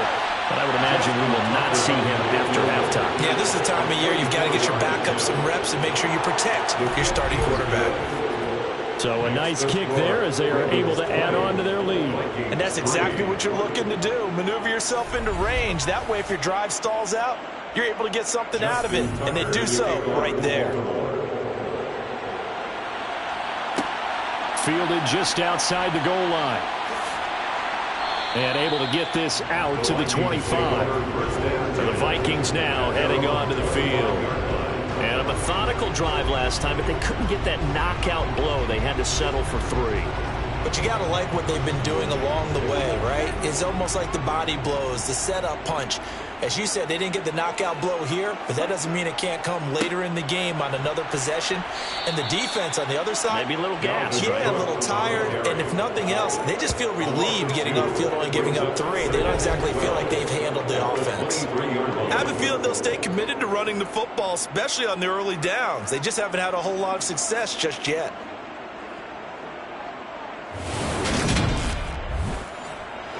So the opening play of the drive goes backwards. Now they'll come up on 2nd and 12. Now Cook, he's got it off the draw. And once again, they stop him behind the line. Great job by this Ravens defense. 3rd down, now even tougher. 3rd and 13 after that loss of a yard. The running lanes have definitely not been there for him here in the first half, and I don't think it's all been his fault. His offensive line hasn't given him much space. A loss results there. So time to start going in the other direction as they come up now 3rd and long. Out of the gun, they'll look to throw. And he goes down. The Ravens able to get to him. Odafe Oweh showing off the pass rush skills. So, Charles, no turnovers yet for this offense, but those sacks now, they're starting to pile up.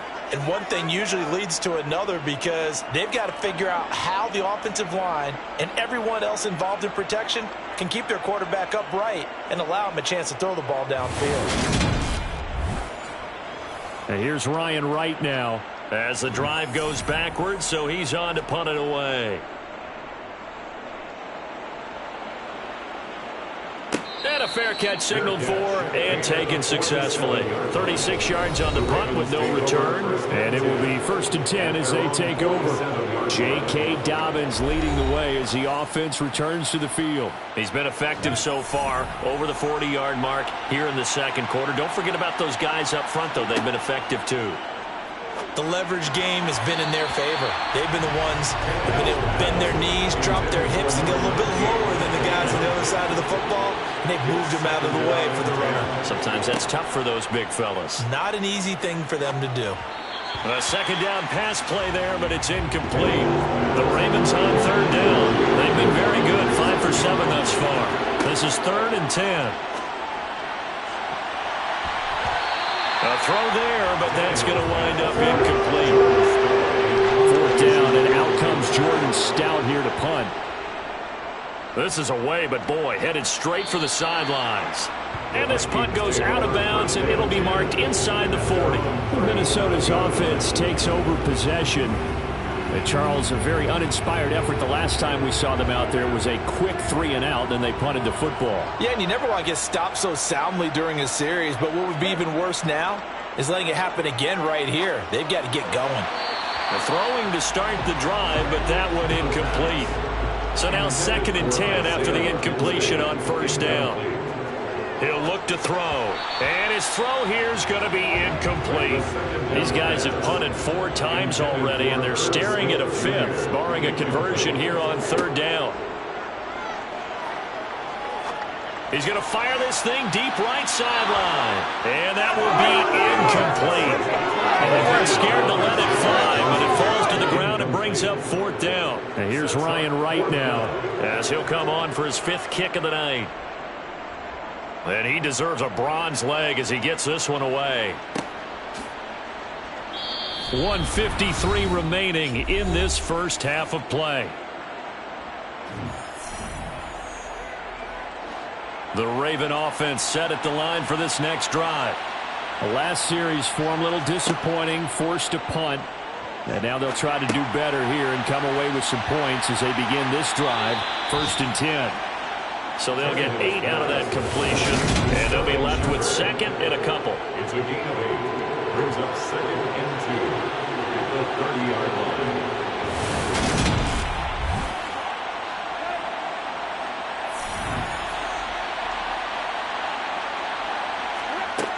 Now Tannehill. And he fires one that's intercepted. Picked off by the linebacker, Eric Kendricks. And he will take this one home. It's a touchdown. Boy, a big play right there. I mean, a touchdown on this drive could have really put some separation on the scoreboard. Instead, it's the defense who scores. And, partner, we got a game again.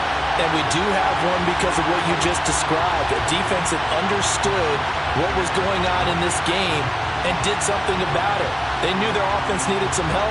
They just provided it. They're back in this one.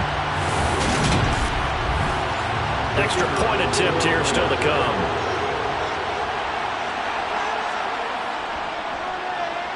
It's up, it's good. That'll make the scoreline 20-10.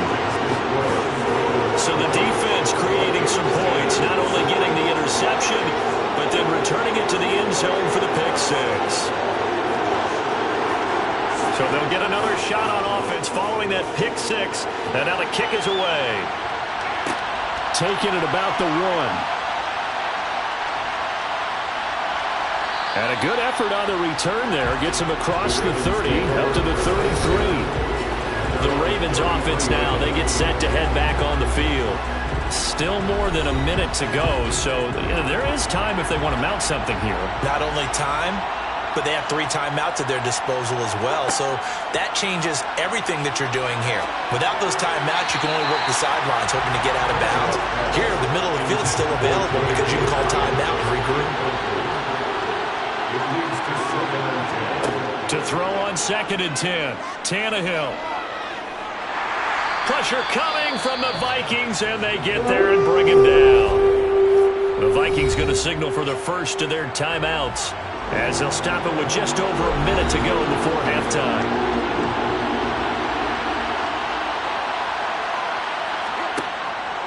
On 3rd down, here's Dobbins. And they'll bring him down at the 27-yard line.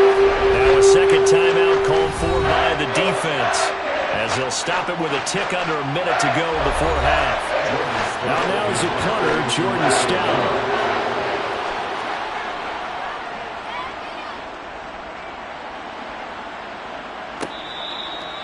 So a change of possession here on the punt. And it will be Vikings ball, 1st and 10. The Vikings going to take over now late in this first half.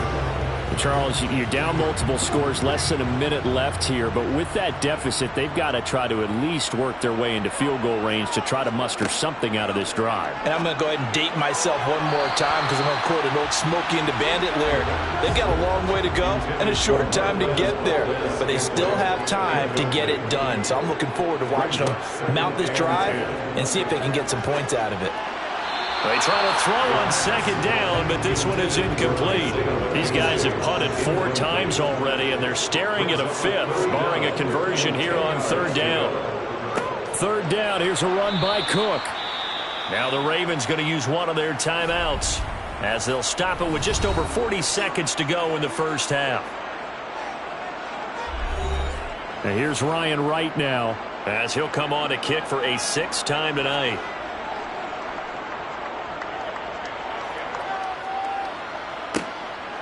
Fielded at about the 28. 42-yard punt, 6 on the return. And they will take over 1st and 10. The Raven offense going to take over late in this first half. And with a 2-score lead already, they may just look to get this thing to the locker room. 35 seconds, all that remains in the first half as they come up on 1st down. Now it's Tannehill. And his throw is going to be incomplete. After the incomplete pass, here now is 2nd and 10. Now Tannehill. He's going to look deep down the field. And that's going to be incomplete. Good effort there trying to take a shot, but it's 3rd down. Throwing on 3rd down, Tannehill. Hit from behind, and he's going to be driven down. Vikings going to use their 3rd and final timeout as the clock will stop with 20 seconds to go in the first half. Here's Jordan Stout now. He's been a busy man here in this first half as he gets it away. 42 yards on the punt, just 2 on the return. And control of the football, switching hands with very little time remaining until the half. And they're just going to run it here up the middle. And he'll just push his way forward for a few as the clock will run. So we reach halftime here in a 10-point game. As we'll send you down to Orlando, and we check in with Jonathan Coachman for our EA Sports Halftime Report. Coach. Okay, Brandon, thank you very much. We'll get back to you and Charles in just a minute. Week 2 of the preseason is upon us. Each team now with just one more game after this one, and then we will get it all started as we normally do on the first Thursday after Labor Day. Next, a look at the next-gen stats in that first half for the Ravens. And the ground game has been a big part of why they have this big lead. And you have to figure they'll lean on it a little bit more in the 3rd and 4th quarters. All right, Coach, thank you, and we welcome everyone back for quarter number 3. Taken in at the 3. And he brings us out past the 20 to the 24. Out come the Ravens now. They'll go on offense first here in this 3rd quarter. And they've got the lead. CD, what do you think the message was at halftime? I don't think the message was too drastic, I think, at the half, or that they need to change things too much. I do think the offensive line could play a little bit better. And I think they'll try and help them out more. They'll probably keep a tight end in a few more times and maybe add a running back to the formation to pick up those pass rushers because they probably allowed a few too many sacks for comfort in the first half. It looked like almost some miscommunication defensively because once he decided to keep it, he had pretty smooth sailing. Yeah, it became a question of, wait a minute, who's got the quarterback? And when you talk about miscommunication, it's supposed to be called assignment football on the defensive side of the ball, but the assignment gets mixed up. That's the end result. So here's a 1st and 10 at the 38. And now a first chance for the backup here to throw. He'll dump this down to Dillon. That's complete. 2nd down and 7.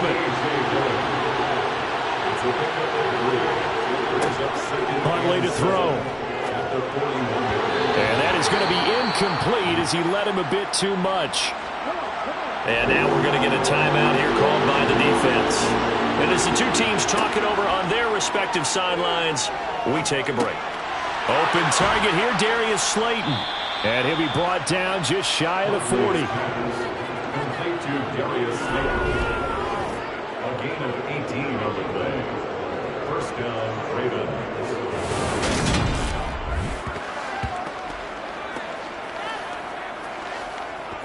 So the ball moves from their own 41 to the other 41 here for 1st and 10. To throw, Huntley. Over the middle, connecting with Kohler. And he gets this to the 35. Good for a gain of 5.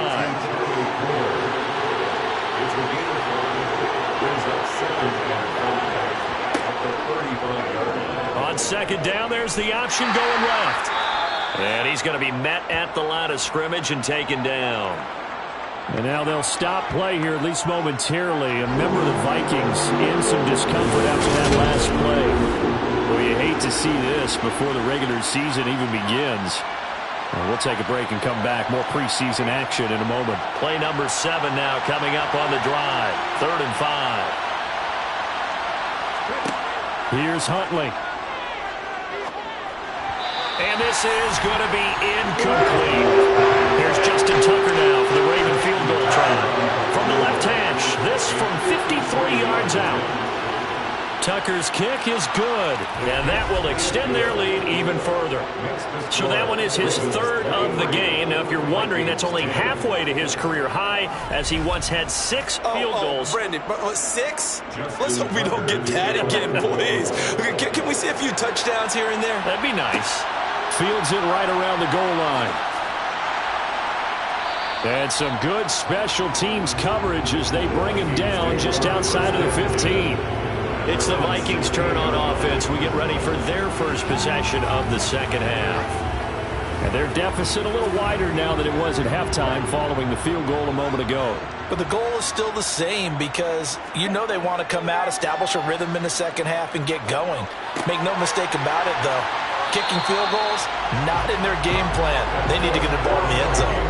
That's a gain of 13 as they try to whittle away at this 13-point deficit. And what a nice example there of a tight end doing exactly what he needs to do. How about how he worked his way to the outside, made sure he secured the catch, and then anything after that, we count that as a bonus. And indeed, he gets enough for the 1st down. Off the play fake, here's Franks. And that'll be incomplete. Here's 2nd and 10 now from the 29. Incomplete. Kyle Hamilton was there defensively. Franks. And he's got his receiver. That's Sammy Watkins. And they get him down, but not before he takes it across the 40-yard line. 12 yards there as they keep this drive rolling. It's another 1st down.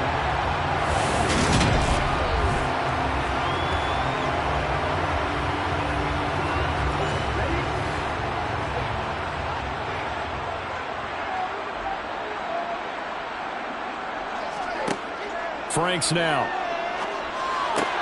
Again, that's Watkins. And he'll be brought down on the other side of midfield at the 43. Couple of 1st downs right in succession, and this is an offense that can really use a good drive, and they're off to a fast start here.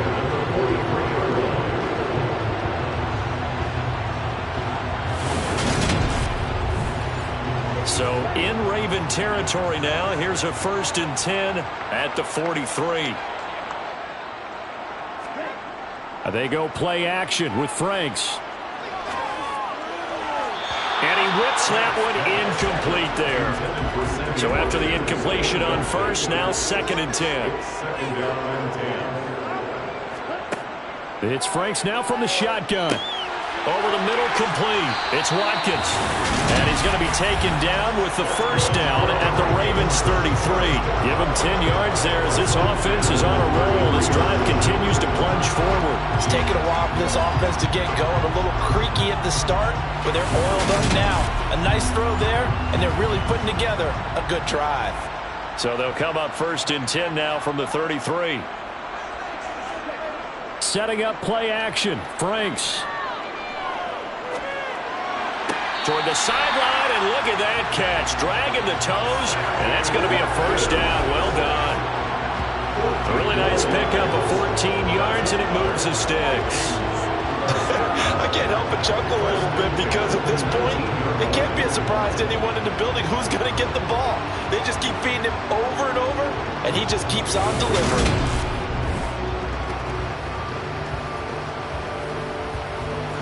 John Harbaugh never shy about bringing out the red challenge flag, and he'll do so here. Did he keep those feet in bounds? That's the question they've got to decide. And I got to say, watching it in real time, it was awfully close. Yeah, it certainly looked like a heck of a catch because he didn't appear to bobble it, which could complicate things. But even with the benefit of replay, that's pretty tight. Well, here's the call. So that a good call by John Harbaugh in tossing out that red flag. Now Franks. Looking. That's a gain of 7. Brings up 3rd and 3. Franks looking to throw. And the throw there going to be incomplete. Intended for number 18. Incomplete. It's now 4th down. Franks will throw for it on 4th down. And it's incomplete. They cannot convert, and they turn it over. The Vikings unable to convert here on 4th. And the Ravens are going to get the football back. So the defense has to stay out and get one more stop. They were able to do it, forcing the incompletion. So on their record, that goes down as a successful play. It doesn't matter how they got there, how it happened. They got it done. They're the ones that are jubilant. On 1st and 10, Huntley. He juked him. The escapability in evidence there as that one good for 15 and a first. That's multiple times now he's tagged them with a big gain with his legs. Really showing off some nice awareness and the ability to correctly realize when he's got a chance to tuck it and go himself.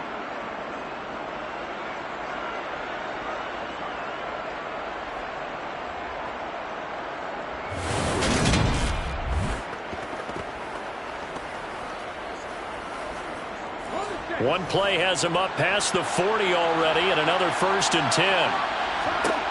Operating from the gun. Huntley Got his man there. It's Wallace complete. and he'll be taken down, but not before they work this to the 45. As a passer, you're always trying to find that open window to throw the ball downfield. How about this one? Right in the middle of the field, right in the heart of a defense.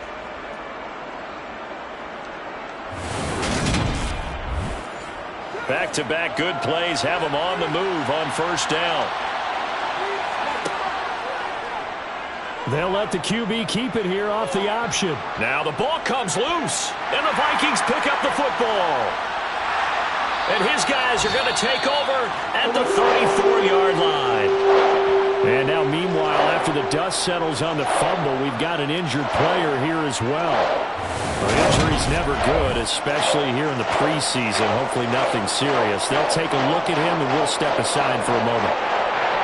From the 34 now, here's 1st and 10.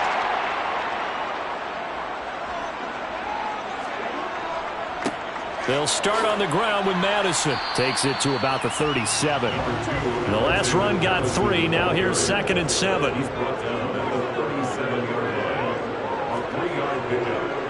Going to run with Madison again.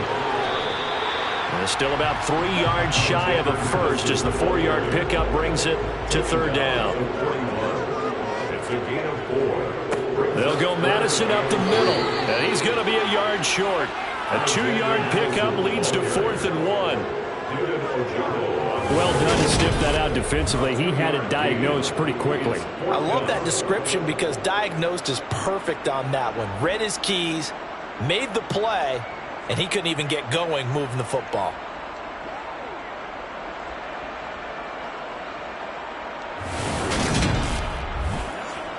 And here's Ryan Wright now as he's on to punt for Minnesota.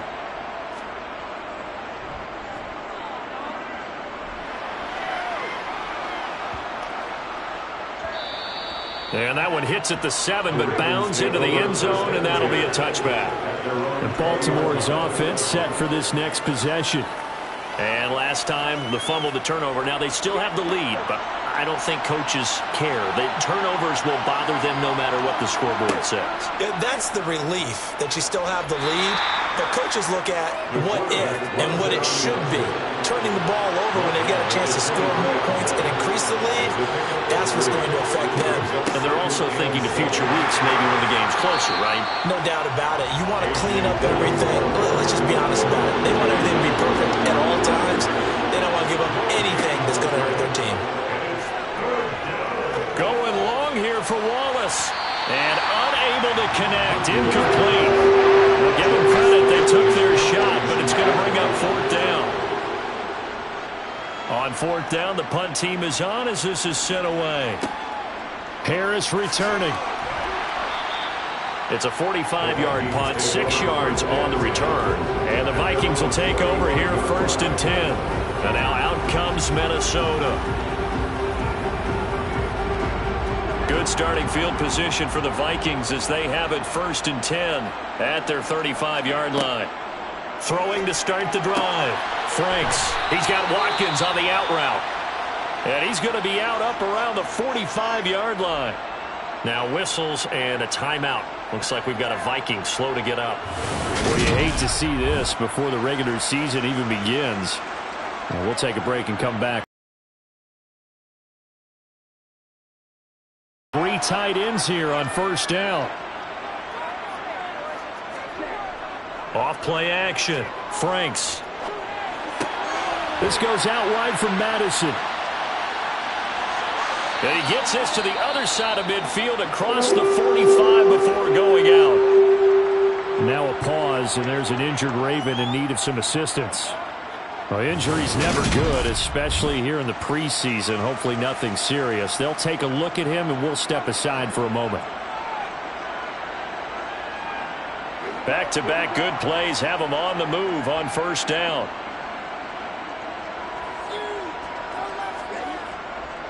On the handoff, it's Madison. He's tackled a yard short of the marker. Good gain of 9 on first down. Another carry now for Madison. And he'll go down at the 28. Now a pause, and there's an injured Raven in need of some assistance. Well, you hate to see this before the regular season even begins. We'll take a break and come back. More preseason action in a moment.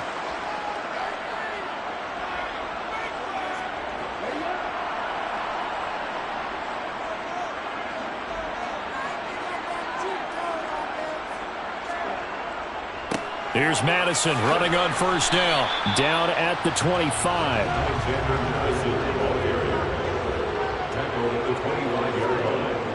Franks now on second down. Wide open receiver complete. And they do get him down, but not before he's able to slip it inside the 5-yard line.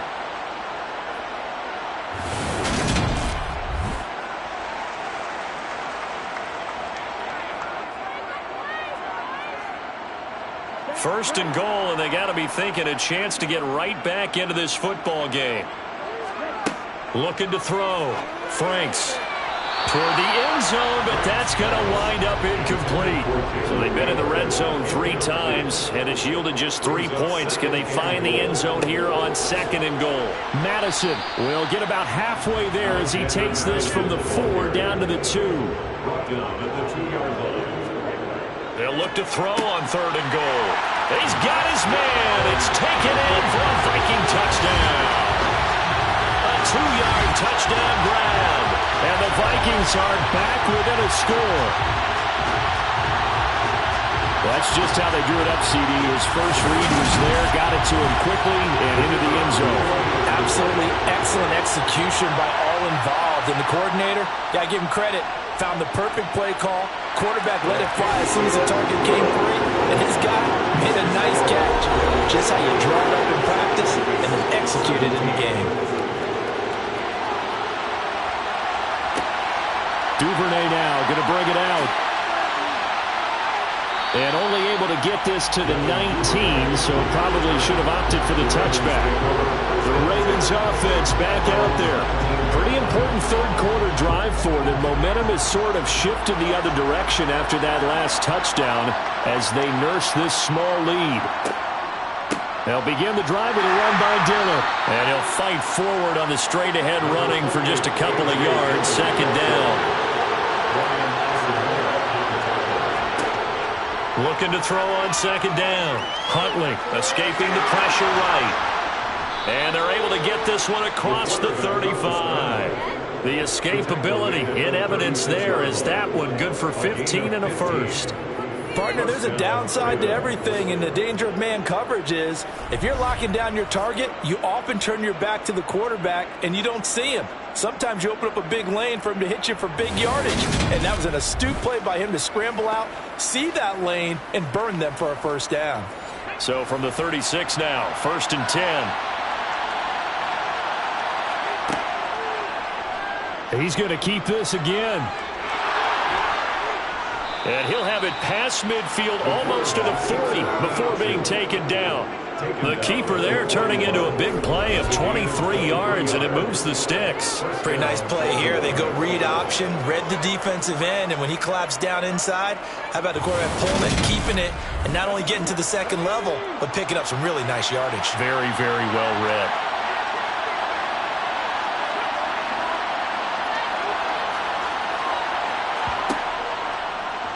And they'll let the quarterback keep it here on 1st and 10. And he got blown up. Losing yardage on the play back at the 44. A loss of a full 3 yards, and now it's second down. Considering they've seen him have some big gains against him throughout this game, that's got to feel like a measure of revenge as they trap him behind the line of scrimmage for a loss. So their task a little bit more difficult now. 2nd and 13 that they're walking up on. Now they'll switch it up here and look to throw. Nowhere to go here. He lost the football. And the Vikings pick up the football. And they will set up shop at their own 46-yard line. So turnovers, Charles, you figure will be key in the second half, and that's a big giveaway there. Yeah, and as you and I both know, coaches are always preaching ball security. And none more often than right here in the second half of a tight football game. Now you've got to believe what the coaches are saying and take care of that football. Following the fumble recovery, Franks. And he slings one that's incomplete. Third quarter of a tight football game as we come up on a 2nd and 10. Here comes the blitz as they look to throw. And they'll get to him after a gain of 7 to the 47. The offense on 3rd down tonight, they've converted just twice and have had plenty of opportunities. This time it's 3rd and 3. And we return, welcoming you back to Minneapolis. It's the Vikings in possession of the football, but they need some points. They're trailing here to start the 4th. Now, meanwhile, a pass that should have been intercepted, but it winds up falling incomplete. Now on 4th down, on is the punt team sending this one away. Out of bounds as he appeared to be looking for the corner. He got it. They're going to mark this at the 4-yard line. Now, if you're a fan of punting, this game's for you. He's been out there quite a bit. That one maybe his best yet. Yeah, he certainly got his leg loose by now. It kind of reminds me of my college football coach, John Majors. He loved the punting game because he liked the positioning, the field position, and he loved to play defense.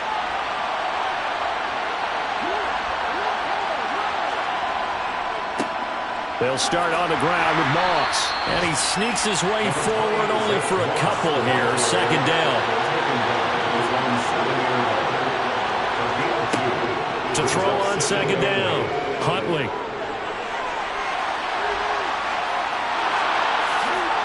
And able to get this one out just shy of the 25 at the 24.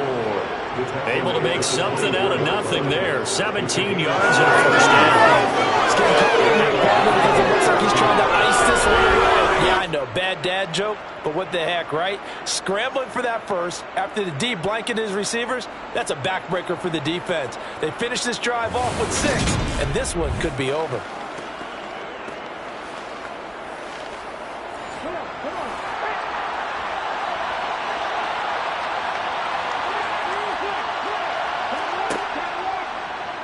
They run the option here on 1st and 10. And nothing but green grass here, middle of the field. And all the way in for a Ravens touchdown. Tyler Huntley, 76 yards. And the Ravens use the big play to extend their 4th quarter lead. Brandon, you and I have called a lot of college football in our day, but on Sundays, here in the NFL, doesn't it look a lot like what we used to see on Saturdays when we called those games? Yeah, option plays just like we saw. That was a long touchdown on the option. What you taught me, though, defensively, you get your eyes in the wrong place on a play like that, you're in trouble. What's the term that's in vogue in the NFL? Eye violations. The offense wants you to put your eyes in the wrong spot so that they can appear in others. Tucker now to kick it away following the touchdown. Here comes Harris out of the end zone. And only able to get this to the 19, so probably should have opted for the touchback. Minnesota's offense takes over possession.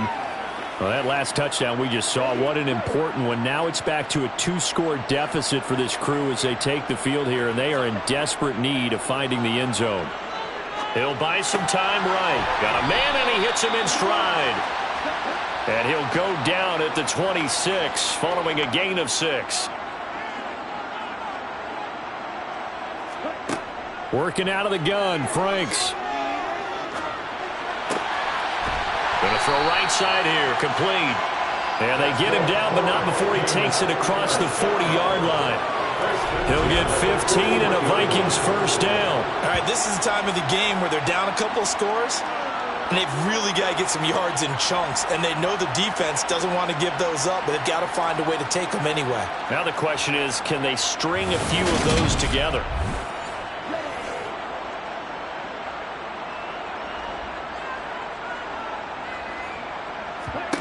Franks now to throw on first down. And this is caught. Offensively, they're just not playing a very clean football game right now. This deficit, there's a fumble. Good news for them, at least. That went out of bounds. You're exactly right, and as they breathe a sigh of relief, you know they're looking at the scoreboard, thinking to themselves, if we turn it over there, things could really get rough for us trying to make a comeback in this game. The fumble on first down now. Here's second down. They'll stick with the passing game as he looks to throw. Going deep here for Watkins. And he knocks the ball away, and it falls incomplete. An incomplete pass on that last play, and that means they'll need to come up with something here on third down.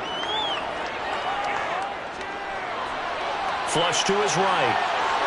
And he slides and covers up at the end as he's going to be able to pick up decent yardage.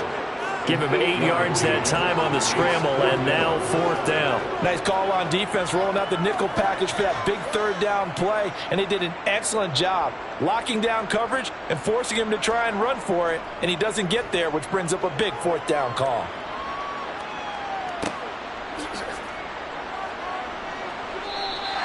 That'll be a 44-yard boot, just a yard on the return as he's covered up quickly. And the Ravens will get it. First and 10 from deep in their own territory.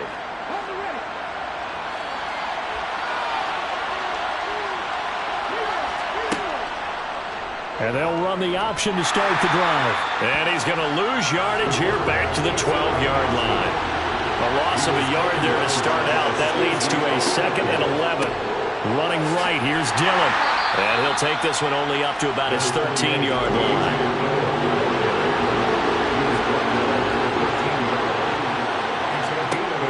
Third down, Huntley. He dumps this off to Dillon underneath. And he's just going to be short here, barely, maybe by a half a foot. It'll be 4th and inches.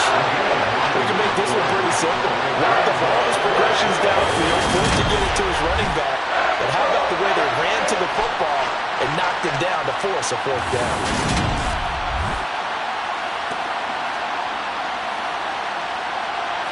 The Ravens send their punt around now as he'll come on to kick this one away.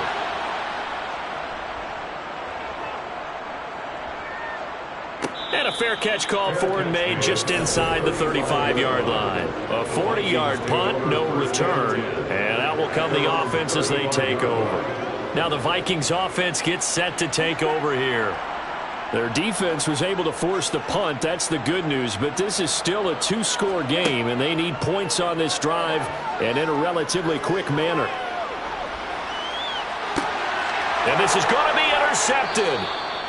And the Ravens will have solid field position here as they take over at their 45-yard line. Well, time, certainly not on their side offensively. They had to take some chances, but that interception will further hinder their already slim chance at victory. Yeah, and you're talking about time not on their side, but it certainly is on the defensive side, and they understood that.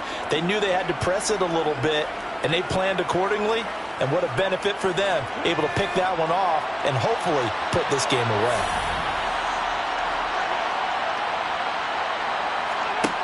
On first down, Huntley eluding the pressure right. And that is incomplete. Oh, the coverage a little too good there, and it's second down. He'll try again with the arm here on second down. Toward the center of the field, but it's incomplete. Now they face a 3rd and 10 after back-to-back incompletions. Back to throw. Huntley. They go screen with Dillon. And he'll take this to the 47, but no further. As they get him down well short of the line to gain. 3 yards, all they could muster there, and it'll bring up 4th down. Good reactions there defensively. That screen was a little slow in developing, and they shut that one down with little gain. The Ravens send their punter out now as he's on to kick it away. This is away, but boy, headed straight for the sidelines. And the punt over the side in the air, and the spot will be inside the 35. And now out comes Minnesota. This offense returning out there, and really, you remember the last drive, Charles, it was over before it even began. They threw the interception on the very first play. And what that means is for all these guys, it's been a while since they've been out there going full speed, so they've got to get everyone back out there, run a couple of your go-to plays, make sure you get your offense oiled up a little bit. They've got to be able to start fast, but they've got to be efficient as well. Especially the quarterback. And he's got his man in stride, complete. His 5th catch tonight, and it's good for a first down. I always laugh when people say, what's the toughest route to defend? And I'm like, any of them, especially if it's a good receiver. That makes things very difficult. But when you're running a drag route, something short, shallow, going through defenders, using guys almost as screens in order to get open, that makes things tough for guys trying to get to the football. On 1st and 10, Franks. Looking sideline, incomplete. An incomplete pass on first down. That leads to a 2nd and 10. Again, he'll drop to throw. Throwing for his running back, and he's got him complete. And he's able to take it across midfield before going out of bounds. It's a gain of 4. Back to throw again. He lets this one fly toward the back of the end zone. And that will be incomplete. Well, they weren't scared to let it fly, but it falls to the ground and brings up 4th down. 4th down, Frank's going to throw for it. He's going to look deep for Watkins. Touchdown, Vikings. Sammy Watkins, 48 yards. And the Vikings have made it a one-score game again here in the 4th. Well, time to let those folks know who are tuning in looking for the late local news. We may be a moment because we've got a game again. And, partner, except for those on the West Coast where it'll be seen in its regular time, right? That's the way it works, doesn't it? But how about that? Big-time drive right there. If they're going to have any chance, they needed a touchdown there, and they went right down the field and worked their way into the end zone. The point after is good. And now things get a bit more interesting here in this 4th quarter. That time a 6-play drive. And it's Sammy Watkins who finishes it off with a touchdown reception. Hartley now. He'll kick it away following the touchdown. Taking it about the 1. And his guys will get the football right at the 20-yard line. The offense for the Ravens returns to the field.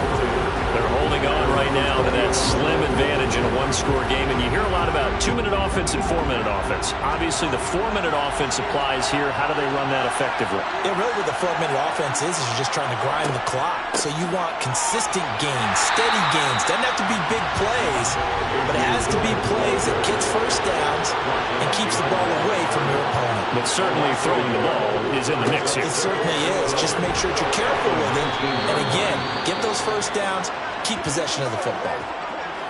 And hold on here, because on that last run, it looks like we have a player who was shaken up. Well, injury's never good, especially here in the preseason. Hopefully nothing serious. They'll take a look at him, and we'll step aside for a moment.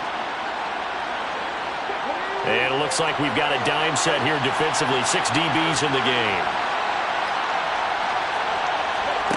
Here's Huntley. The Vikings after him, and they get there for the sack. The safety band staged a perfection that time as they sack him for a loss of 6. We've seen him escape similar situations earlier in the game and get away for pretty good yardage, or that time they get him down. Yeah, they've had enough evidence that he can get away and run for good yardage, haven't they? That time it felt like, okay, enough of this. Let's play it the right way and get him on the ground before he does any damage. So they're forced to punt on 4th as this one's away. And this returnable for Harris. It'll go as a 42, make it a 43-yard punt. 6 on the return. And it will be Vikings ball, 1st and 10. Minnesota's offense takes over possession. And you sense the tide turning. They scored, then their defense forced the punt, and now a chance to ultimately take the lead here late. A 1st down throw. Here's Franks. Oh, he's got a man wide open, complete. And he is brought down, but now before reaching the 30. The extra effort after the catch makes it good for a gain of 26 and also a 1st down. And here we are in the 4th quarter, partner, and watch them drive for what would be a go-ahead touchdown. And you and I both know this is where you need a quarterback who can keep his cool back there. Not just for himself, but to keep the rest of the team relaxed too. So in Raven territory now, here's a 1st and 10 at the 30-yard line. Franks. He finds his man, complete. It's Watkins. And they're going to move it down to inside the 25. Now a 2nd down throw. Here's Franks. And one more time, that's Watkins. And he's brought down inside the 20 at the 18-yard line. 1st and 10 at the 18-yard line. Now a give to Madison. And he will score. Touchdown, Vikings. Alexander Madison, an 18-yard touchdown run. And the Vikings have moved out in front here in the 4th quarter. Well, quite the comeback here. They have erased that deficit, pushed themselves out in front now here in this 4th quarter. Well, this game's kind of fun. The horse race hasn't it, partner, because, yeah, the other guys run out to their big lead, but then slowly and surely, they've been creeping up and closing that gap. Now they've stuck ahead in front here late in the game. The finish line's not far away. They need their defense to finish this thing off. And he'll get into the end zone. So now a field goal would only tie as they up their lead to 3. So that effort gives them a 3-point cushion and guarantees that a field goal going forward won't beat them. Yeah, that's really good strategy because that's all you care about. Not getting beat at this stage. At least give your team a fighting chance. This will be fielded inside the 5. And makes it across the 20 as his guys will set up shop at the 23-yard line. So the Ravens now down by a field goal. Just over 2 minutes to go. You can't say the preseason isn't interesting. This has been great as they come up 1st and 10. To throw, Huntley. It's a short one here, complete to the tight end. Less than 2 to play with just a field goal separating these two sides. So it's Raven football here as we welcome you back. They come up on a 2nd down now in a game that looks like it's going to go down the wire. Huntley. Firing quickly here, and that's complete. So a field goal on this drive ties it. Remember, no overtime in the preseason, so we'll see how these coaches elect to play this. Looking for more there on 1st down, but this throw downfield incomplete. Here's Huntley. Now he'll dump it underneath to his running back, complete. And able to get this one across the 45 before he's brought down. Now Huntley. Oh, the ball comes out on the hit, but they'll say it's incomplete. Limited time left on the clock after that incompletion, so I think both sides are going to savor every second to prepare before the next snap. Because once the ball's in motion, it may be a non-stop push to finish this drive off. Everyone better be on the same page right now, because I think they're going to try and get several plays off in quick succession if they can. Now the Ravens going to use one of their timeouts as it comes with 1:04 left to go in the game. Things started a little slow for him as a runner, but he has really found a different gear here in this second half. He's been more aggressive, challenging the defense when he sees an opportunity, and now he has a 100-yard game to show for it. They'll try and set up the screen. It's complete. And they'll get this across midfield, but not nearly close to a first down as he stopped at the 48. And now they'll stop play here, at least momentarily. A member of the Vikings in some discomfort after that last play. Well, you hate to see this before the regular season even begins. We'll take a break and come back. More preseason action in a moment. As expected, they're going for it to keep the drive alive. And it's incomplete. They cannot convert, and they turn it over. They had to go for it with such little time remaining, and that'll be just about all she wrote for this one. So now let's reset here, Charles. They do have 2 timeouts left, so they can stop the clock twice. This one's not quite over yet. No, and what you're doing on defense, you're going to use both timeouts, obviously. But you've got to call defenses are going to force the issue early, meaning you want that play over fast. You don't want to give them time to dance around in the backfield or run a wide sweep that'll take off time. Blitz them, put pressure on them, make sure that play ends quickly so that you can go ahead and keep moving. The Ravens going to use the second of their timeouts as they get the stoppage with just under 50 seconds remaining in the fourth. The run got 4. Now they deal with a 2nd and 6. They'll run with Madison, and he'll go down shy of the 40 at the 41. Now the defense will burn their 3rd and final timeout as they'll stop it with just over 40 seconds to go in the game.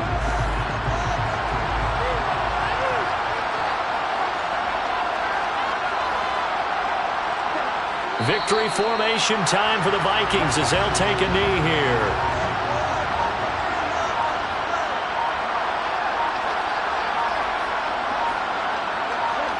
Down to a knee one more time, and that should just about do it. Well, somebody lit a fire under that offense during the break, Charles. Remember, they trailed at intermission. They come out, they have the big second half, and that lifts them to the victory. And Brandon, trailing at halftime, we always talk about teams making adjustments. You know what the best adjustments usually are? It's just executing better. Because the game plan you put in place in the beginning of the week often still holds. You don't have to make wholesale changes. Just have to do it a little bit better, a little cleaner. And they did that in the second half, and that led them to victory.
The third and final week of the preseason is here. A fourth exhibition game is a thing of the past.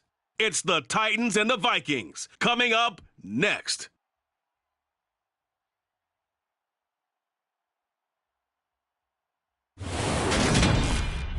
Spread between 4th and 6th Streets in downtown Minneapolis, we welcome you inside spacious U.S. Bank Stadium.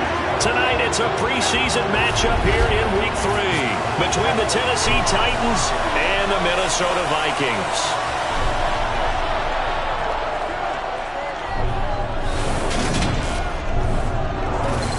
Brandon Gaudin and Charles Davis with you, and now we sit, CD, at Week 3 of the preseason, and this is the one that the coaches probably think is pretty valuable, right? Certainly. This is the dress rehearsal. This is the one where your starters are going to play.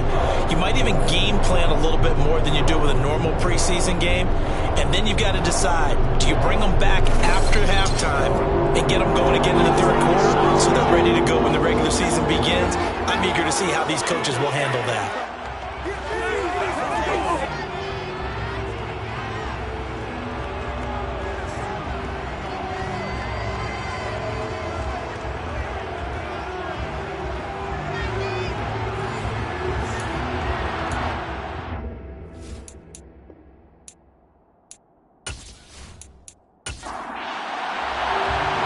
The kickoff unit is out on the field, and they will send this one away. Fields it right around the goal line. And he will make it back to the 15, and that's it. Good coverage there by the kick team. So here's the Viking offense making their way out. And a look at a guy, definitely got a little razzle-dazzle to him. Can do it with his arm or his legs. Their mobile QB. I tell you what, when he's on schedule for that week, secondaries take notice because you've got to stay alert back there on every snap. A truly powerful arm, one that's capable of challenging any level of the defense on any given play. That's why so many scouts preach arm talent when preparing for the NFL draft. A quarterback with arm strength to make every throw in the book, he's an asset to have in any offense. First down. Complete to Sammy Watkins. No gain on the play. Back to throw now on 2nd and 10. Man open, that's Marquez Valdez-Scantling. Third play of this opening drive as they're looking at a 3rd and 3. That's a gain of 7. They'll set up to throw. A bullet throw, but incomplete. So on 4th down, Ryan Wright on the punt from Minnesota. Deontay Hardy back deep. 4th down. Fair catch called for and made at about the 32-yard line. So the Titans set to go to work for the first time. And they will be led out by their signal caller in his 2nd year in the NFL now. Every time he leads his team out, there's no questioning he's put the work in to earn his place in the NFL. There's no shortage of stories we've heard throughout his career about the effort he puts in to be in this spot. And that motivates everybody on his team. So they'll come up 1st and 10 now from the 33. They'll come out throwing here to start the drive. And his throw here's incomplete. So now 2nd and 10 after the incompletion on 1st down. They'll set up a throw. And that nearly an interception here on its opening drive, but he gets a reprieve. It's 3rd down. On 3rd down, he'll drop to throw. Being chased out left. And that will be incomplete. That was their first 3rd down try of the game, and clearly something was off in the execution of that play. Good news, they've got a whole game left to clean that up and start clicking on those key 3rd down throws. On now is the Titans punter, as he's on to punt for the first time tonight. Fair catch called. It's taken in right at the 20-yard line. So possession goes over here on the punt. And they will take over 1st and 10.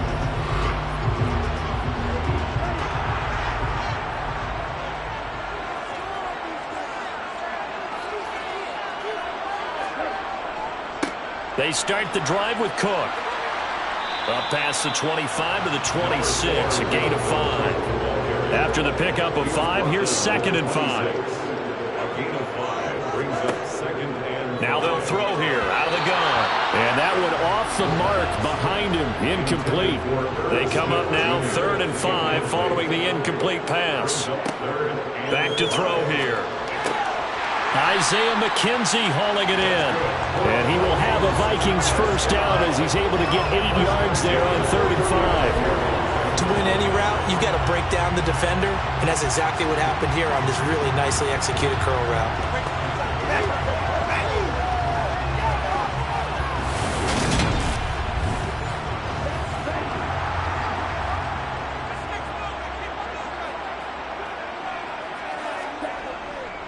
First down, here's the run with Cook.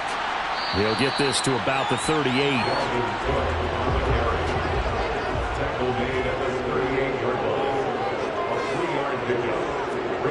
Here's a 2nd and 7. Got his man complete over the middle. It's Cook. And he'll be brought down right at the 45-yard line. Now what a first down pickup of 8. We've seen quite a bit of the short passing game here early on first quarter, haven't we? We have, and I think it works a couple of ways for this team because, number one, you throw the short game until they stop it. And if they're not going to stop it, you keep throwing it, and occasionally you'll break a tackle and turn it into a bigger gain. Also, if they start to creep up, start to pressure receivers, now you go over the top, take it deep, and now you get some of those big shots downfield. And they'll get him down as he's inside the 40. It's a gain of 16, and the Vikings have the first down as well. I think they like this drive a little bit better there, partner. Running game helping out, picking up some of the slack. Because remember, the last drive, they went 3 and out.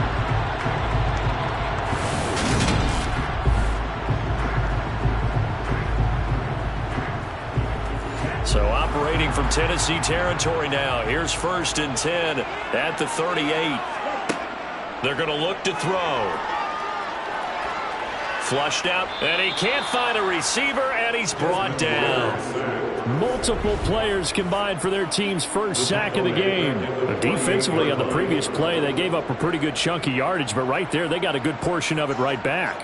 And if we just flip it around from the offensive perspective, took a nice step forward, and how about a couple of leaps backwards after that play? They've got to figure out a big call coming up here to try and gain that yardage back. And the job becomes twice as difficult now. After the sack, it's 2nd and 20. To the sideline, and that is a heck of a catch as he was able to get both feet in. Out of the gun, they'll look to throw. And he's left with no option here but to throw it away. 4th down now as the Titans defense holds up in coverage. You know, last week I remember asking you, what would an offensive coordinator be looking for week 2 of the preseason? Now we're in week 3. Defensive coordinator-wise, what's he looking at? For the most part in preseason, you're playing pretty basic stuff, pretty vanilla defenses. You're looking for guys that play with abandon, that just go out and make plays, and kind of let their athletic ability take over in order for you to notice them. Well, both teams kind of feeling each other out here. Now after 3 drives, we have a score with that field goal. Yeah, they're still waiting for their breakout drive to come to them, all right? They're using the playbook well. They're looking for that extra section that says touchdowns instead of field goals. But they'll take the 3 for now and try and get set up for more later. The Titans coming back onto the field for their 2nd drive.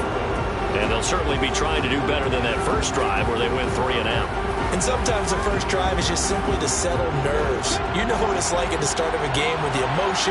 Guys are a little bit jumpy. You do. Oh, you understand the same way. It's just like us calling one, right? Making sure we ease into the game, let it come to us. Well, you went 3 and now they have that opportunity.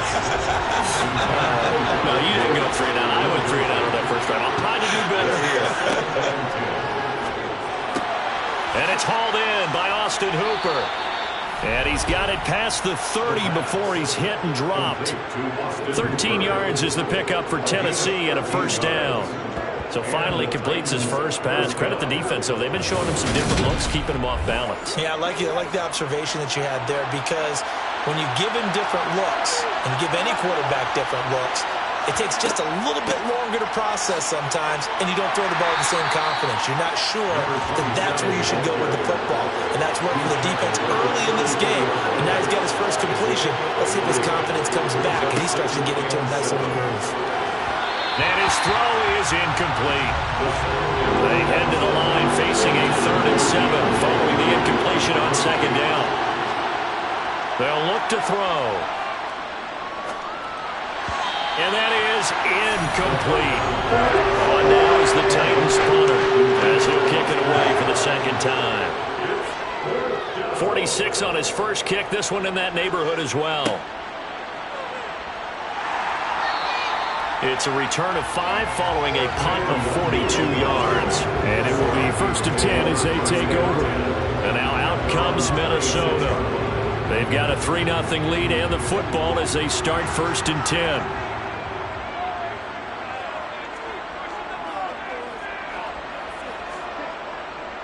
Here's Cook as they begin on the ground. And not a whole lot there. Maybe a yard to the 27. 2nd and 9 now. Going across the middle, and Valdez-Scantling has it.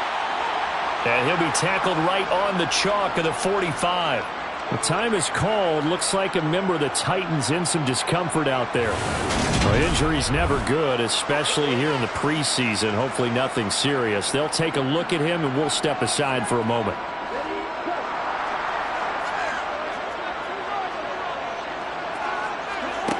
They'll look to throw here on 1st down. That ball is caught. Marquez Valdez-Scantling. He's going to get this all the way down inside the 35. Back-to-back receptions for him, and it's another 1st down. Now, that was a fun one to watch right there. A nice in-breaking route and plenty of room in the middle of the field. And he was able to get behind the linebackers and grab the completion for a really good pickup. So operating from Tennessee territory now. Here's 1st and 10. Down at the 33. Up the middle, it's Cook. And a 5-yard gain as he's down inside the 30 to the 28-yard line. He was brought down by 3. It's a gain of 5. 2nd and 5. 2nd and 5. It's caught. Smith. And he's going to have another 1st down as the tackle's made at the Titans' 17-yard line. It's a gain of 11 as the Vikings pick up the 1st. When this offense can get their tight ends involved, they can move the football. Here, a nice route, able to look it in, and picks up the 1st down. So from the 17 now, here's a 1st and 10. Cook up the gut. And they get to him quickly here as he stopped right around the 13. He was brought down at the 13-yard line. A 3-yard pickup brings up 2nd. Now back to throw. And that one's going to be off target and incomplete. This will be the 8th. And he's unable to haul it in. So it falls incomplete over the middle 3rd of the field. And that brings up 4th. Well, that play there was certainly a scouting report special because coverage was all too aware that this close to the end zone.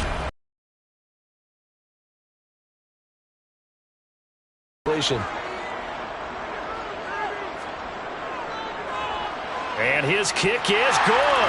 And that will make it 6-0. A good start for him in this one here in the 1st quarter. He's now guys, hey, let's leave the kicker out of it unless it's an extra point. This could pay dividends if this game is tight down the stretch. His confidence is going to be sky high if they need him for a big-time kick. a solid return, pretty good field position. They'll start at the 32. And here comes Tennessee as they get set to take the field. They've shown precious little here offensively thus far as they try again with a 1st down now. They'll try and start this drive in the air. His throw incomplete. After the incomplete pass, here now is 2nd and 10.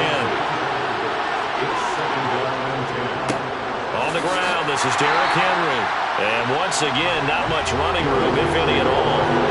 Right where this set of downs started, they need a full 10 here to pick up the 1st down and move the chains. Now a 3rd down throw, but it misses the target. Incomplete. can turn down that way, at least not through the first 3 drives. They're definitely going to put their heads together and start concocting some offense that'll move the ball downfield. And no return on this one as the fair catch is signaled for and taken. So a change of possession here on the punt. And the Vikings will take over here 1st and 10.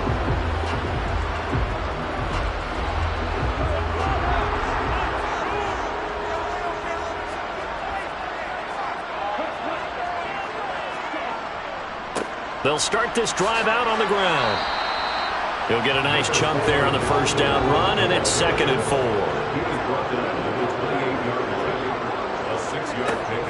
They run it again with Cook. And he'll get it up to the 33-yard line.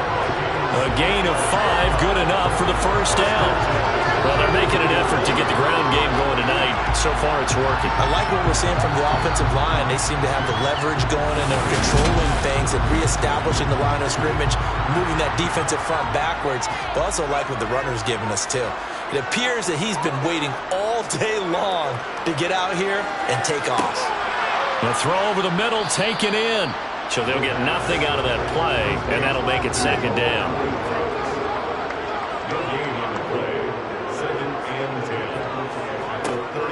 They'll look to throw here.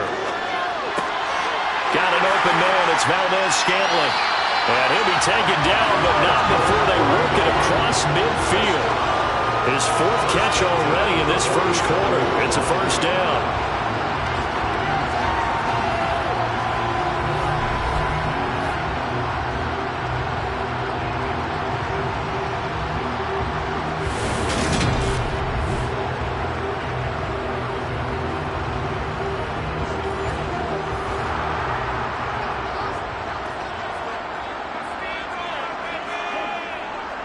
Left side, Cook. Ooh, with a juke. And a good job of finding the open space to run as he's down close to the 30 here. 59 yards rushing for him now as he has gotten the night off to a hot start. All right, I got to ask you, with these RPOs, essentially the quarterback has 3 options, right? So what's different from that versus the triple option that we see the service academies run at the college level? As a general rule, the triple option at the college level, most things are called outside of the quarterback faking it to the runner and then keeping it himself and maybe having a trail back. What I mean is, in the NFL, that option to throw the football all comes about organically. It's a natural deal based on reads. In college, if you're going to throw the football for triple option, you've actually called that play. On 2nd down, Cook. And he is going to get this close to the first down markers. He's brought down at the Titans' 23. They get 9 yards back on the run there, and they're left with a much more makeable 3rd and 2. 6-0 our score after 1.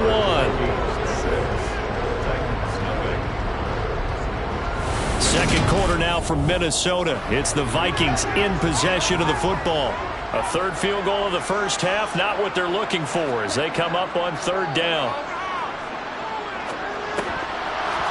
Now, meanwhile, a pass that should have been intercepted, but it winds up falling incomplete.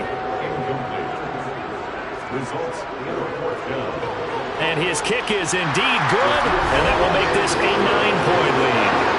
So he's been a busy man here in his first half. That's 3 field goals for him now. And not just 3 field goals, but 3 for 3. So even though the offense has struggled a bit putting in the end zone, he's still been able to come away with points due to his leg. Taken at the goal line. Still in the first half, but this offense has struggled. Haven't really been able to get anything going, not only in the points category, but in the yards category.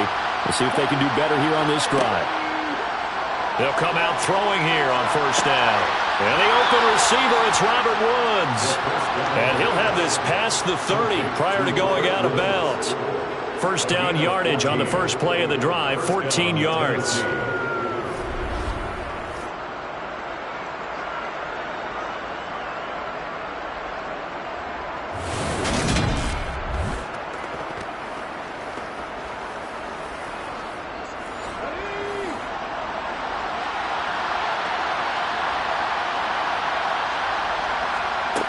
They'll drop to throw.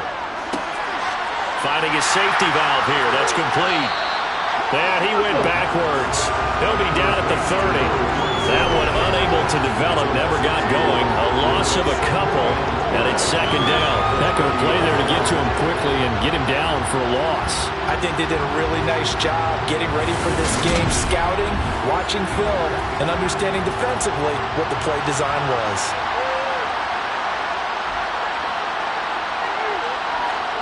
Here we go on 2nd and 12. He's going to flip one out here to his running back. And he'll bring it up here to right at the 40-yard line. The Titans on 3rd down. 0 for 3 to this point. They could use a conversion. This time they face a 3rd and 2. And he's got the first down yardage before he's brought down at the 42. I think I saw a lot of shoulders just drop there. And what I mean by that is they finally were able to relax a little bit because that was an important play call. They needed to pick up that first down at this stage of the game. Yeah, couldn't afford another quick drive and out.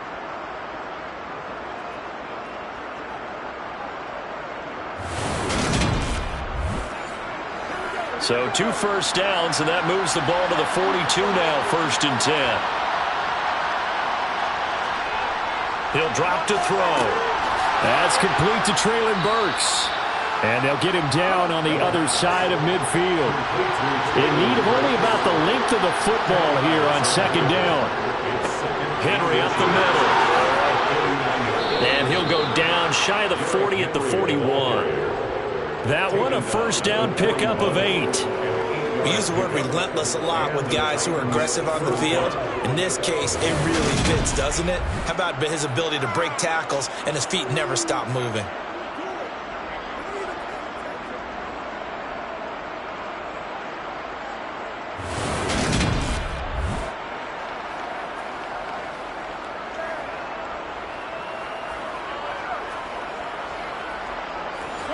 This offense finding its legs now. Here's another 1st and 10.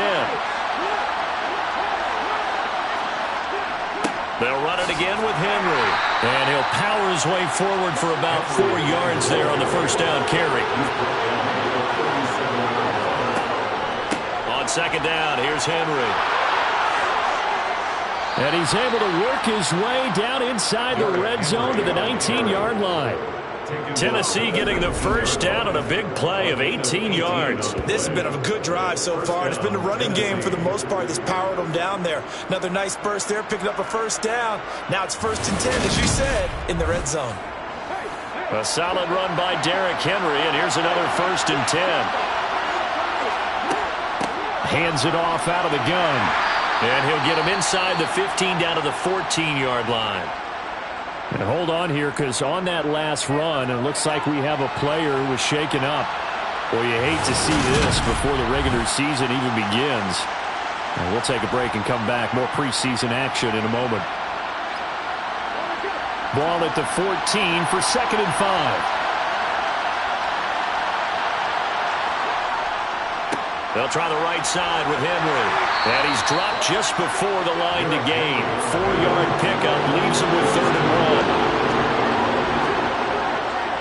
1. They'll try to run for the first with Henry. Henry fighting for the marker, but I don't think he got there. He did not. Now whistles and a timeout. Looks like we've got a Viking slow to get up. Injury's never good, especially here in the preseason. Hopefully nothing serious. They'll take a look at him, and we'll step aside for a moment. So now the Titans are going to call upon their field goal unit here. This a 27-yard attempt here. And his kick here is good. And they are on the board. It's now 9-3. Set now to kick this one away, and off it goes. This taken in at the goal line. And he won't get this to the 20-yard line as he's down at the 19. Dalvin Cook taking the field for the Vikings' next possession. It may just be the second quarter, but he's in his zone, well on his way to eclipsing that 100-yard mark. And when a back has a game, as we're witnessing right now, his name's going to be in the books. but it's really a collective. Oh, he faked it with a juke. Now he's got some room. And he's going to be out of bounds right at midfield.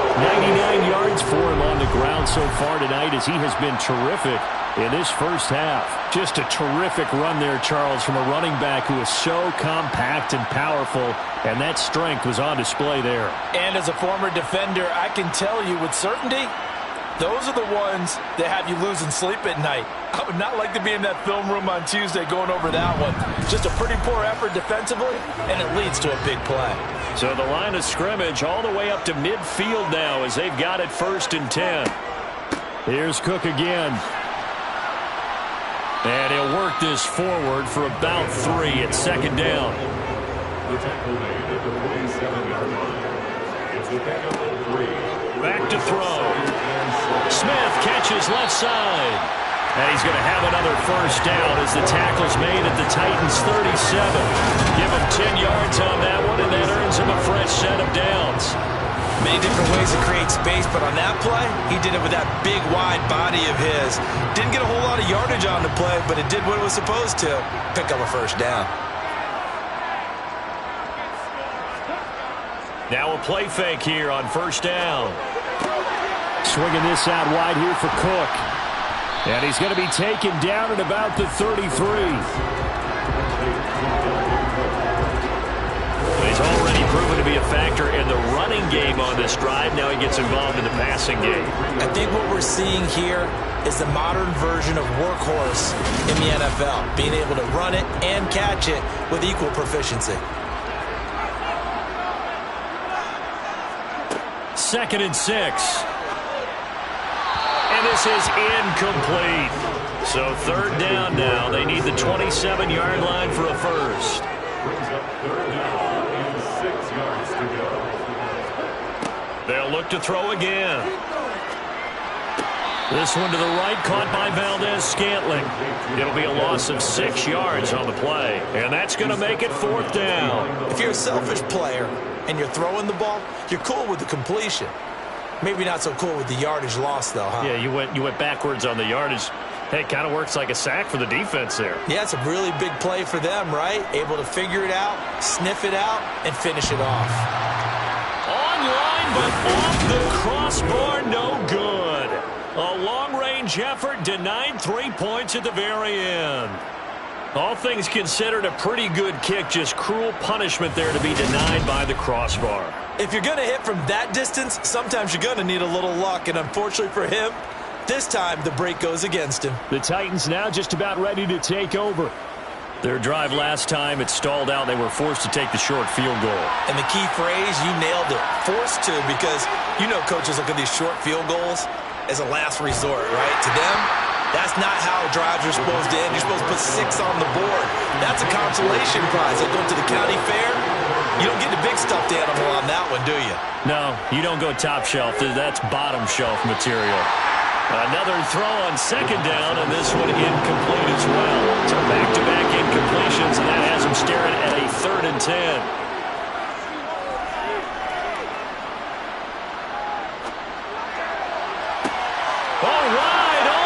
Complete. It's a big play there for Tennessee. 44 yards. I love the poise in the pocket right here. Protection, absolutely sensational. And he's able to use that protection to scan the field, make sure his receiver came open, and then deliver a perfect pass. That was beautiful.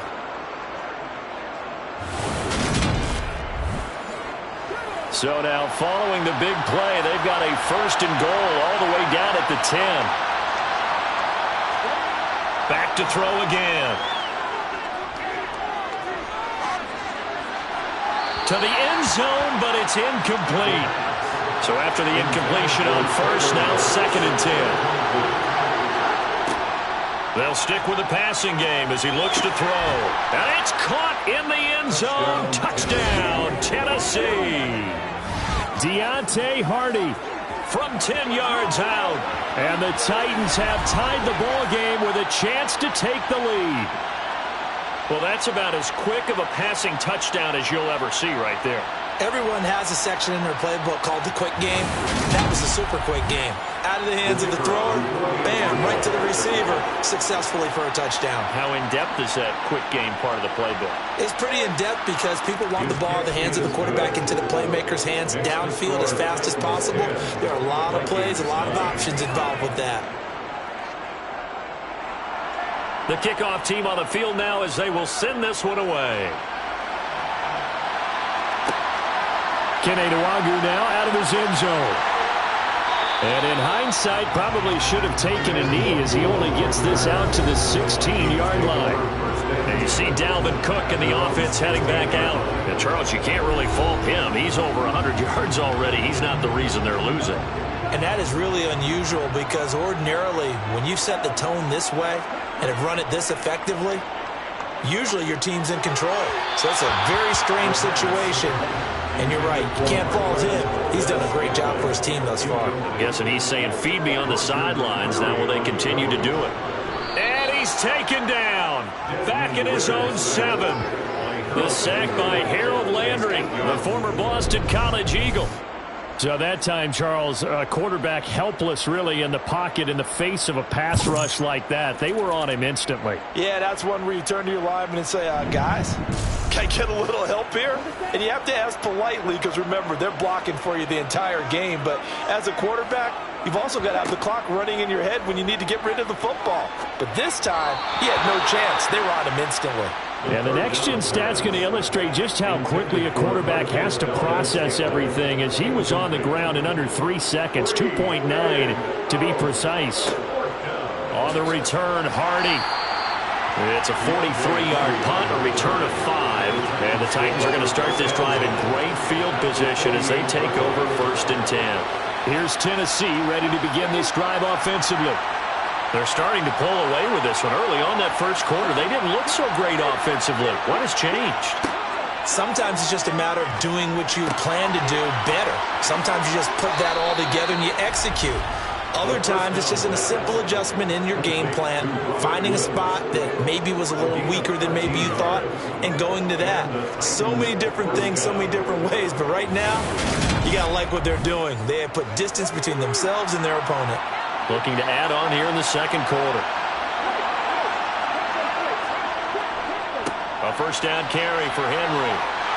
Room here to run. And he's brought down, but not before he reaches the 8-yard line. 63 yards rushing now on 8 carries for him so far. That was excellent from start to finish, from the blocking to the running, just well executed. And now let's look ahead because after that, how about a little play action, maybe a little bootleg, and get the quarterback out on the corner and give him a little run-pass option. And they're right down here looking for 6. They'll try and run for it with Henry. And he's going to bull his way down to about the 1-yard line. 2nd and goal from the 1. And they'll let the fullback try and take him home. And he will score. Touchdown. Titans punching it in from a yard away as his guys are able to extend their lead. CD for them. This has just been an offensive explosion here in the second quarter. Yeah, held scoreless in the first quarter. Now they find the end zone again here in the second. Sometimes you just have to have some patience. A lot of people think it's always an adjustment. You have to change what you're doing. Sometimes you just have to do your game plan just a little bit better. And I think that's part of what we're seeing here.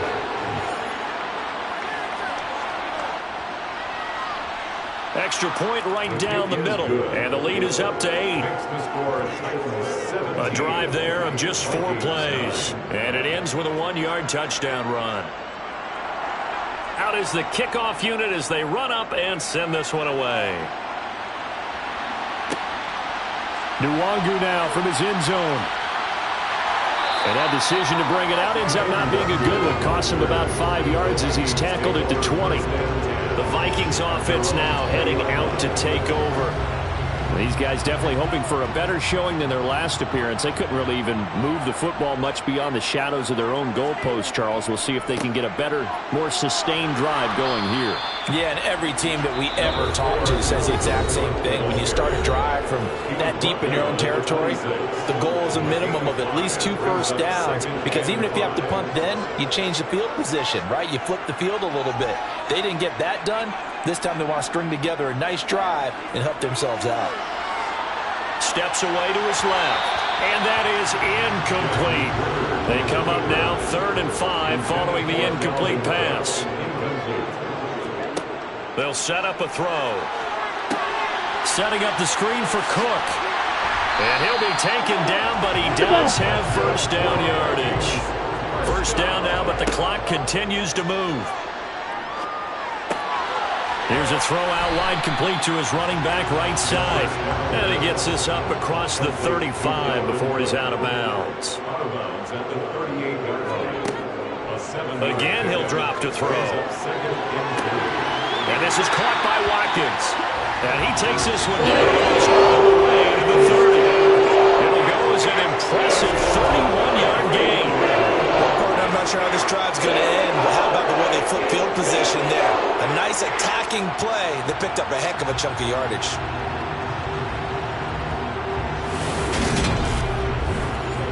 So the big play changes the complexion of things. Here's 1st and 10 just outside the 30. The throw on target to his receiver, McKenzie.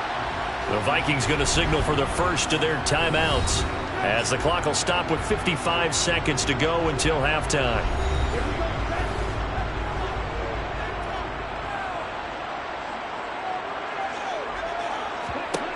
Second and 4.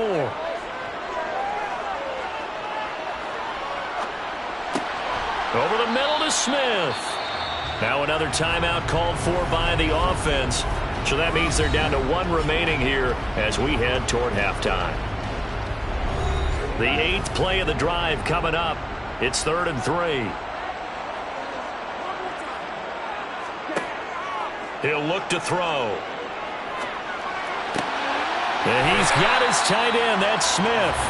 And he'll go out of bounds in the red zone just inside the 20. Calling a gain of 7, and it gives him a new set of downs. Now that's absolutely frustrating for a defender. Had a chance to get him on the ground before he got to the sideline, but what great vision and understanding where he is on the field as he headed for the marker and picked up the first down. So from the 17 now, here's a 1st and 10. From the red zone now, they'll look to throw. Looking end zone, but it's incomplete. An incomplete pass on first down. That leads to a 2nd and 10. They'll set up to throw. And it's knocked away and incomplete. That play call wasn't there for them against that coverage. So they're going to spin the dial now in their playbook and come up with one more shot at the marker to try and keep this series going. He's got Smith here. And he's not quite going to get to the marker. It'll be a gain of 8 on 3rd and 10. Now a timeout called for by the defense as they'll stop it with 25 seconds to go here in half number 1.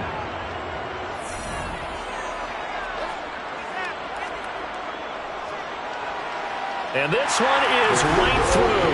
And that'll get the lead down to 5. So 3 points here. They're still down, but they put somewhat of a dent into that lead going into the break. Anything helps when you're trying to chip away at a lead, but they do know that they're going to need a little bit better effort in the second half.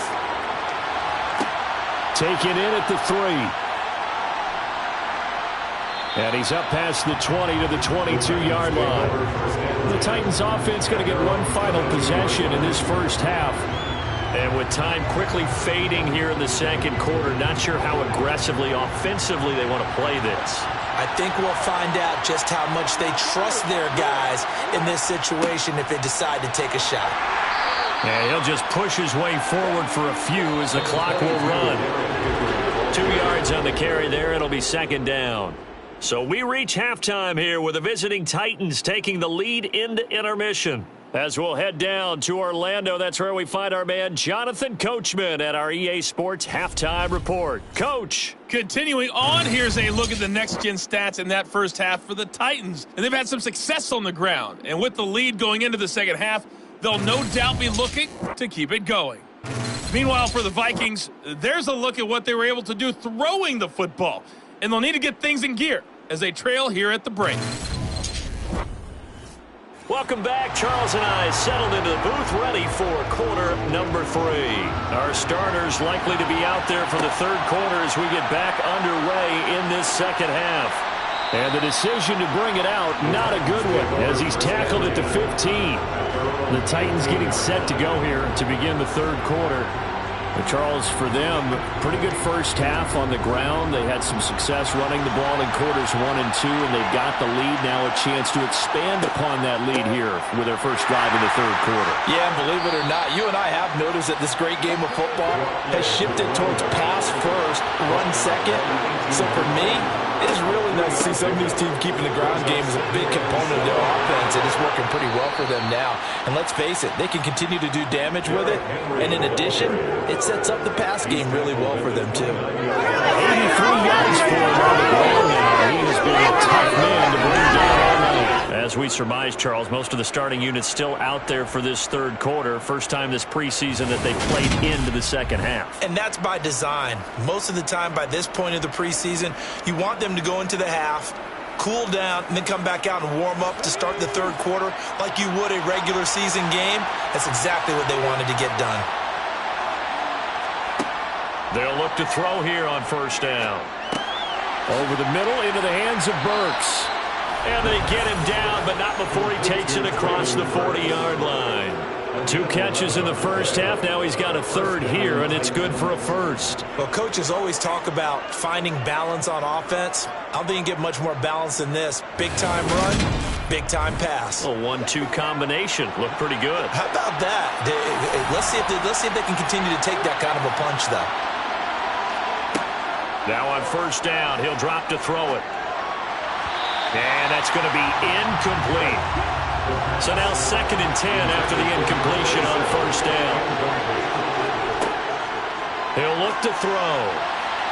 And, he's unable to hold on to that defensively. A potential game changer when it falls incomplete. On third down, he'll drop to throw. And unable to connect. Incomplete. Now give them credit. They took their shot, but it's going to bring up 4th down. On 4th down, the punt team is on as this is sent away. And a fair catch called for and made just outside the 15-yard line. They call it 38 yards on the punt, no return. And out will come the offense as they take over.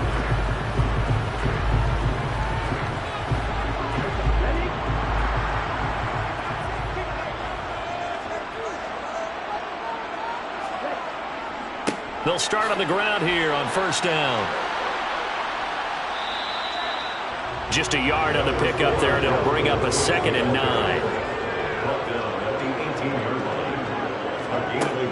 They'll look to throw. Looking right sideline, but it's incomplete. After an incomplete pass on 2nd down, that'll leave him trying to convert on 3rd and 9. Back to throw here. And that is incomplete. And here's Ryan Wright now, standing right on his own 5-yard line.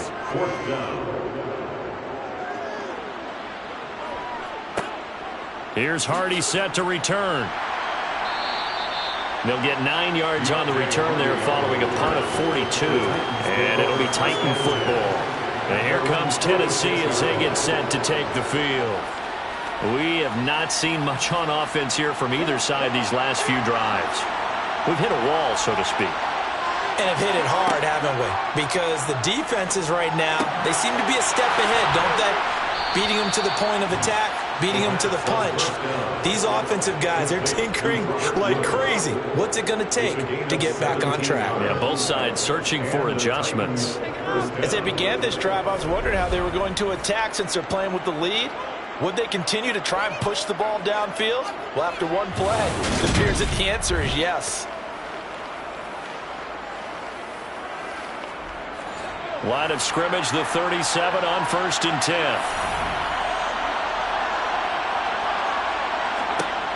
Now back to throw. And it's caught over the middle. Hooper. And he'll be marked down at about the 26-yard line.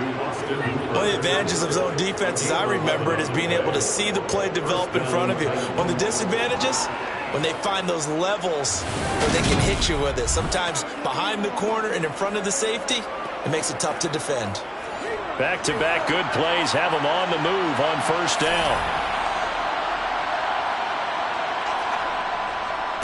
Inside handoff, Henry.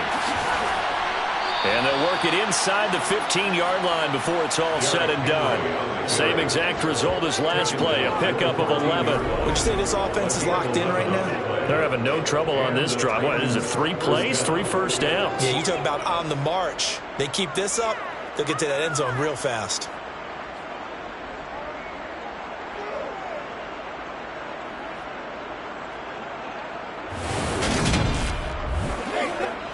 Here's a 1st and 10 at the 14-yard line.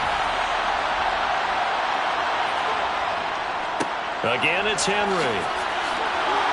And stopped a few yards shy of the goal line at the 3. 11 more yards that go around, a 1st down as well. Well, that last run makes this a 100-yard night. I've loved the way he's hit the holes. He's been quick, he's been decisive, and he's been a whole lot of fun to watch.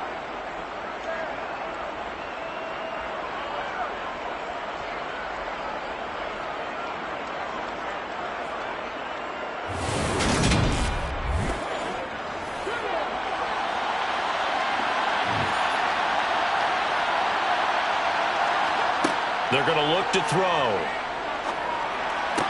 And this one caught along the sideline, but they say already out of bounds. And the throw didn't give him a chance to turn it upfield, and that brings up 2nd down. Off the play fake, he'll look to throw. And he is going to go down. Back at the 11-yard line.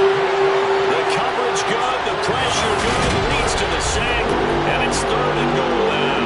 When you're this close to the goal line, you got to expect pressure from the defense, so the ball's got to come out fast. Got to get out of his hands quicker.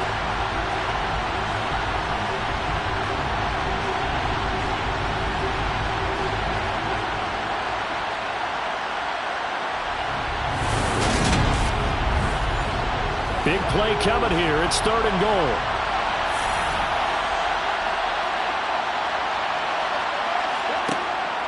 Looking to throw. Got a man, and it's taken in for a Titans touchdown. An 11-yard touchdown. And they're able to add on to their advantage. Circle that drive because that might be one to remember. Well executed to give them a little cushion. Well, let's take it into the boxing ring. You talk about them commanding it, keeping the fight where they wanted to, whether it was in the center of the ring or putting them on the ropes because it was jab, jab, jab. And finally, the haymaker to put that drive away. The extra point splits the uprights, and it gives his guys a 12-point advantage. So that drive 7 plays in length. And the result in the end, a Titans touchdown.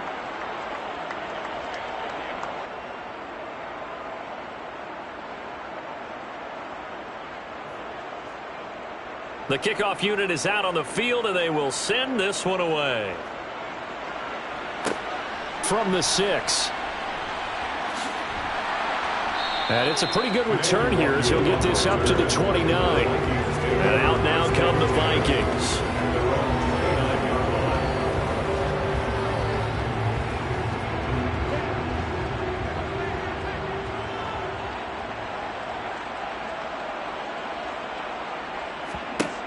They'll come out throwing here on 1st down. Nowhere to go here. He lost the football. Fortunate to get that football back, because trailing here in the second half, last thing they needed was to lose the possession. And the word I think of here is opportunity, because it could have been lost there. Their chance to score points, but the opportunity for the defense was to go ahead and really close this game down if they were able to get possession. They'll drop to throw. It's caught. Smith. This offense in desperate need of a conversion as they come up on 3rd down. Brings up third down. Back to throw. And that is incomplete. Well, this is just a continuation of what we saw in the first half. So much for the fresh start to begin the third quarter. Still off-target throws, no rhythm throwing the football, and obviously no touchdown scored in this game. So they're forced to punt on fourth as this one's away. And a fair catch taken back near about the 35, 36-yard line. They call that a punt of 38 yards officially. The Titans set and ready to go on offense. The offense running out, and they are charged up, ready to go after reaching the end zone on their last drive. And normally I'd warn against getting complacent just because they scored the last time out. But I don't think there's any worries with this group right now. This is a hungry group, and they want to keep building off of their last drive. Now they just want the officials to hurry up and place the ball so they can snap it and get back to work. He'll try again with the arm here on second down. As this complete to Woods. And down he goes at the 45 after a pickup of 9. On third and short, they'll try and pick it up through the air. And this pass broken up. Excellent coverage there on third down, as that was not an easy one to hold on to. Oh, I thought he had that one, and that was nearly a big third down conversion to give this drive some life. Instead, they're on the spot and help separate the receiver from the ball. On now is the Titans punter, as he'll come on for his 5th kick of the night. He'll get off a fairly short kick here as this is toward the sideline. And the football going back to the Vikings offense. See if they can put this drive in the end zone, Charles, because it's been a little bit of a rough go at times. They've had to punt the football a ton in this ball game because of stalled-out drives. So are you saying that you're kind of tired of seeing the punter run out there and do his thing during this game? Is that what you're trying to say? Well, I mean, I'm okay with it. I have a feeling that this offense, they don't want to see the punter again. And frankly, the punter doesn't want to run out there anymore himself. He would love to see his offense put together a drive and give his leg a rest. Now this one complete on the slant route. And he'll get this up to the 34-yard line. That catch puts him over 70 yards receiving now as he's got a first down. This has to go down as one of the simpler routes in the playbook, but oh so effective. Nice completion there. Keeps the sticks moving.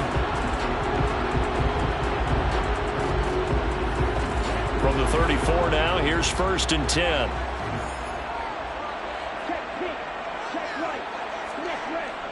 They run with Cook. He's been busy tonight. And he slips up past the 45 before being tackled.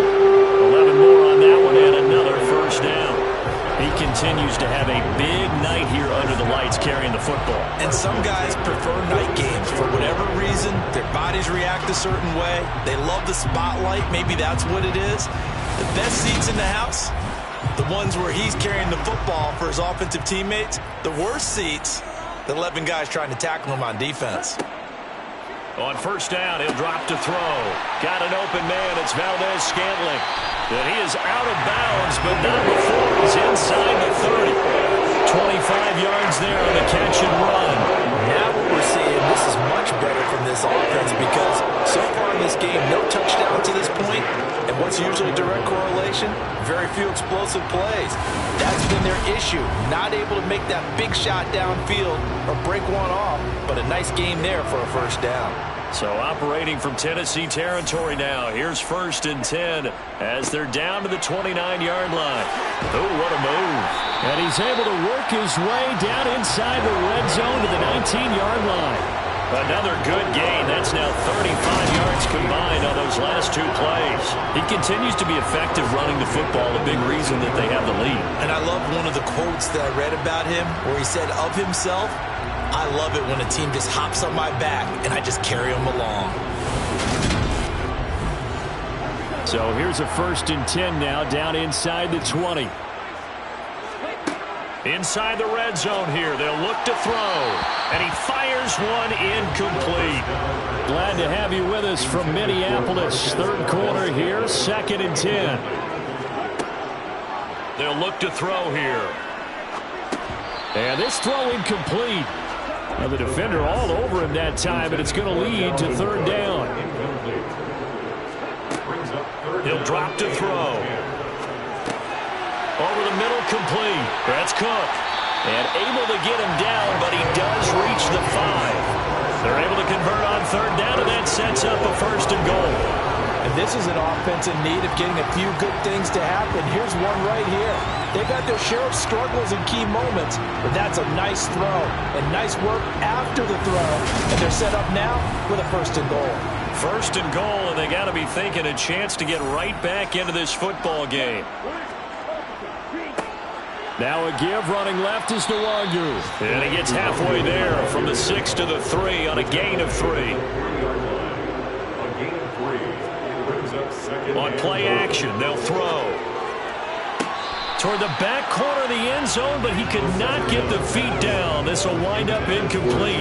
Now we got third and goal coming up, and couldn't you imagine being in that huddle, partner? You know they're looking at each other saying, we can't come away with just 3 points after this drive. Yeah, they've covered a lot of ground. They want more than that 3.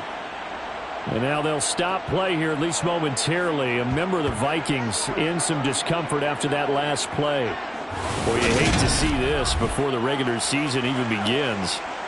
We'll take a break and come back. More preseason action in a moment. Now the Vikings will send out the special teams crew here for a field goal try. From the left hash, he'll have to cut this at a tight angle. And his kick is right there. It's good, and that lead is back down to 9 now. So it's 4th down and 1 in the red zone, but they elect to take just the 3. And I'm a little bit surprised that that's exactly what they decided to do. I kind of thought that they would go for it in that situation. But sometimes I'm sure you just think to yourself, take the 3 points, put them in your pocket, and move on. Taken in at the 3.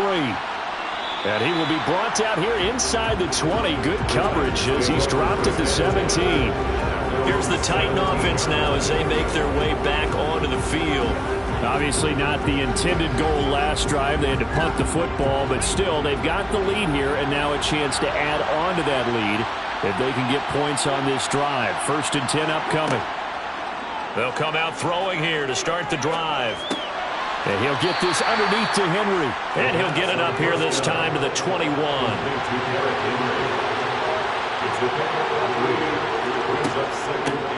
From the gun, he'll hand this off. And he'll be tackled at the 23 after a gain of 3. In search of 4 yards here to pick up the first down.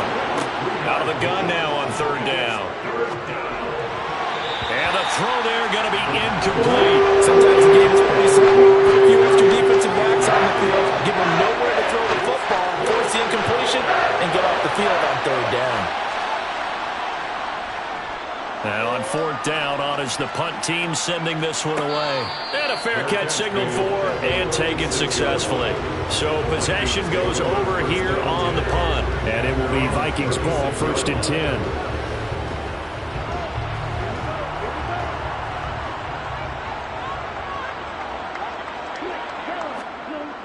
Here's a play fake as they set up to throw. Bind, and he's going to have to eat this one as down he goes. Buried by multiple defenders on the drive's first play. Well, partner, I would say just avoid play action, but that's not just been the problem. This defense, they've been getting pressure on all types of pass plays and really piling up the sacks in this contest.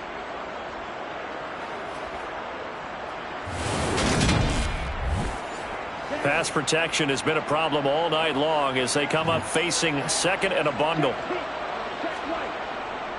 They'll try the middle with Cook. A short gain here, maybe a yard to the 29. Now whistles and a timeout. Looks like we've got a Viking slow to get up. Well, injury's never good, especially here in the preseason. Hopefully nothing serious. They'll take a look at him and we'll step aside for a moment. These guys have punted 4 times already, and they're staring at a 5th, barring a conversion here on 3rd down. They'll set up a throw. And incomplete on the deep ball. And here's Ryan Wright now. As the drive goes backwards, so he's on to punt it away. And he deserves a bronze leg as he gets this one away. And the fair catch is made at about the 27-yard line. A 40-yard punt, no return. And it will be 1st and 10 as they take over. And now this offense comes back out onto the field. And our game's hit a little bit of a lull here, a little bit of a snag. Punts on back-to-back drives. And old school coaches don't necessarily mind that. Didn't turn it over, right? Didn't create a big play for the other team. Right now what you're looking for is, can you gain an advantage in field position? And that's what both teams are seeking right now. Yeah, they'll be seeking to gain that advantage here on this drive. When you get a big tight end like this, sometimes it takes more than one man to bring him down. Oftentimes your best bet, just jump on and hold on and wait for your teammates to arrive to help get him on the ground.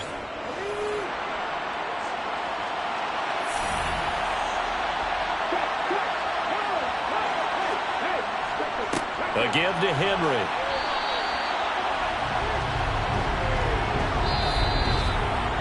We have played 3 quarters. We'll return with more preseason football on EA Sports. And we return, welcoming you back to Minneapolis. It's the Titans. They've got the football. They'll be looking to extend their lead here as we begin the 4th quarter. And here comes throw number 1 for the backup QB. And he'll protect himself at the end here as he winds up getting pretty decent yardage.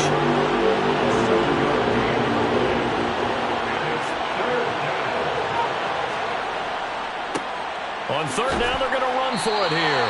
And he will be very close to a first down, but I see the closed fist of the referee. And that means 4th down. It'll be a 2-yard gain, and that's going to bring up a 4th down. This late in the game, Charles, I think you maybe seriously have to think about going for it. Especially where they are in terms of field position, because this is almost like no man's land. Might hurt your punter because there might not be enough space, maybe too far for your field goal kicker. I'm like the old rule. Possession is 9/10 of the law. Possession is 9/10 of winning the game. Go for it, get the first down, close it out. And he didn't quite have the backspin on that one. It hits at the 4 and continues into the end zone. It's a touchback. And the Vikings now heading on to the field. Defense got the better of them last series, forcing a punt. See if they make a few changes in the game plan here and try to get points out of this drive. 1st and 10. A first down throw. Here's Franks. Pressure comes, and the Titans able to bring him down. He couldn't get rid of it. He takes a sack for a loss of 6 to bring up 2nd down. My man, it's been a rough night for that offensive line, and it's only getting rougher. 5 sacks now that they've given up in this contest so far. It feels like the witching hour out here, doesn't it? Okay, stupid question. What's the witching hour? Yeah, the witching hour. That's when everything goes haywire late at night.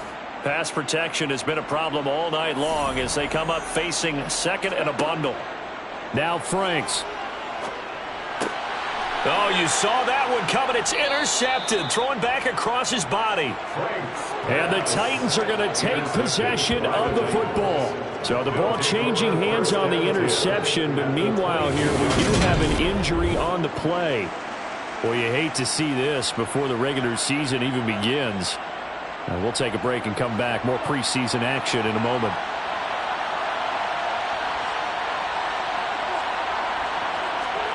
On 1st down, Willis. And he slides and covers up at the end as he's going to be able to pick up decent yardage.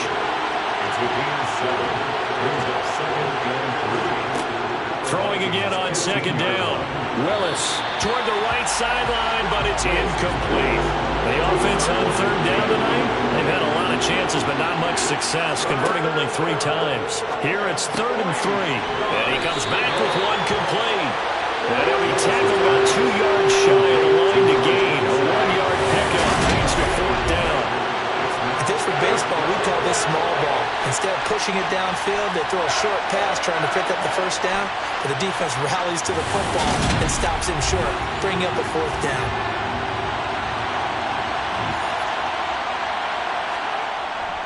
Needing the tough yards, they run it with their fullback. And he gets the first down yardage he needs before he's brought down at the 6. And the drive stays in motion with a nice 8-yard pickup on 4th. And yes, everyone, that was the fullback carrying the football. I know it's a dying breed, it's a dying position for a lot of people, but I still think it's valuable and important, especially one who can carry the ball. And you need short yardage. What makes sense? Go to a big body, let him plow forward just like he did there. It's still a big man's game.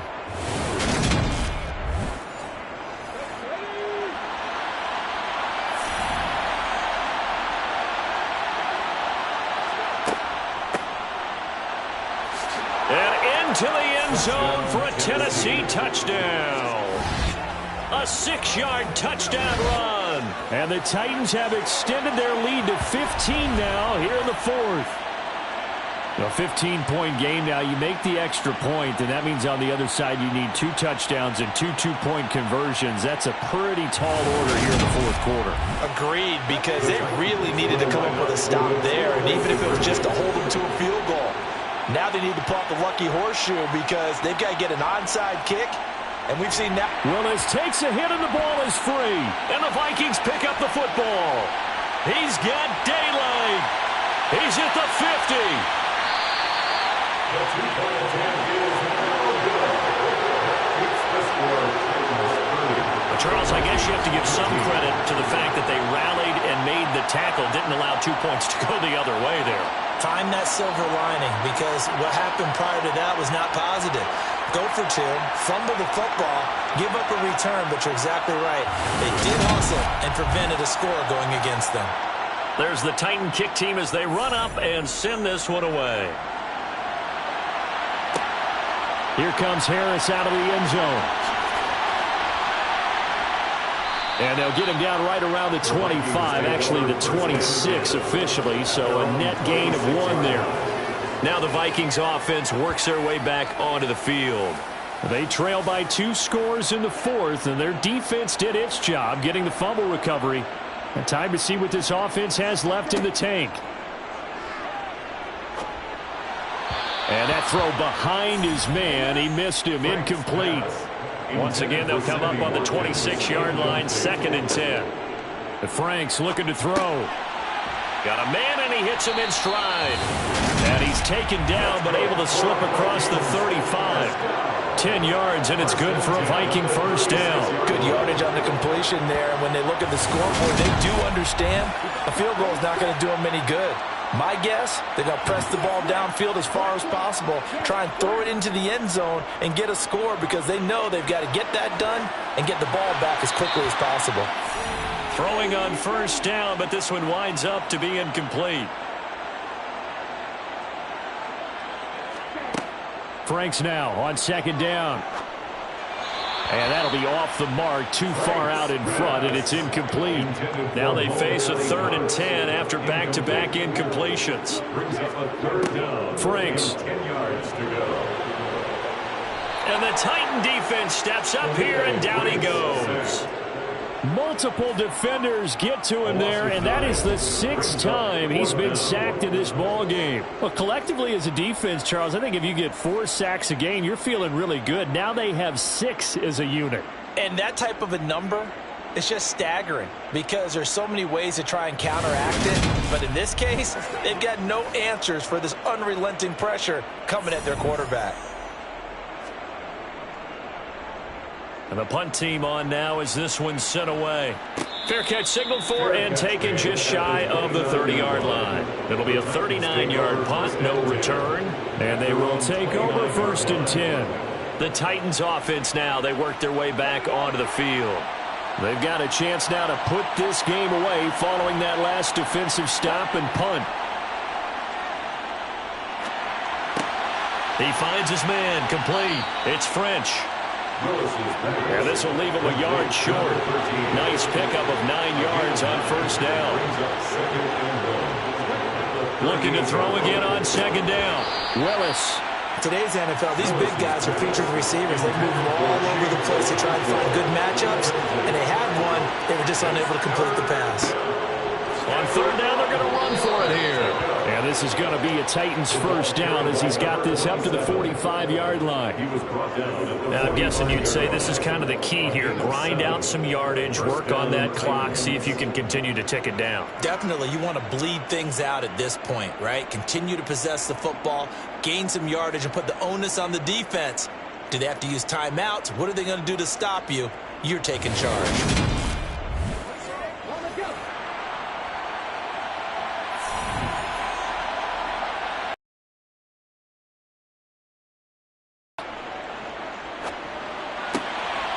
Got his man complete over the middle. That's French. And he'll be brought down just shy of the 40. gain of 14. They have the nice cushion. They just want to pour it on right now, still throwing the football. And I know my background says, why do you need to do this? Just go ahead and run out the clock and get a win. But as many people pointed out to me, this is a video game, man. Go ahead and put the numbers up. Sportsmanship, not an issue. Exercise those fingers. From Viking territory now, they'll come up 1st and 10 at the 41. Willis will look to throw on 1st down. Throwing over the middle, and it's incomplete.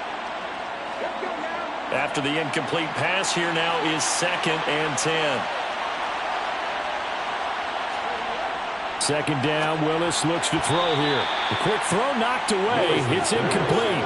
Now play number 7 of the drive as they're looking at a 3rd and 10. Right back to the air again with Willis. And that's going to be too high, out of bounds and incomplete. On now is the Titans punter as he's on here to punt it away.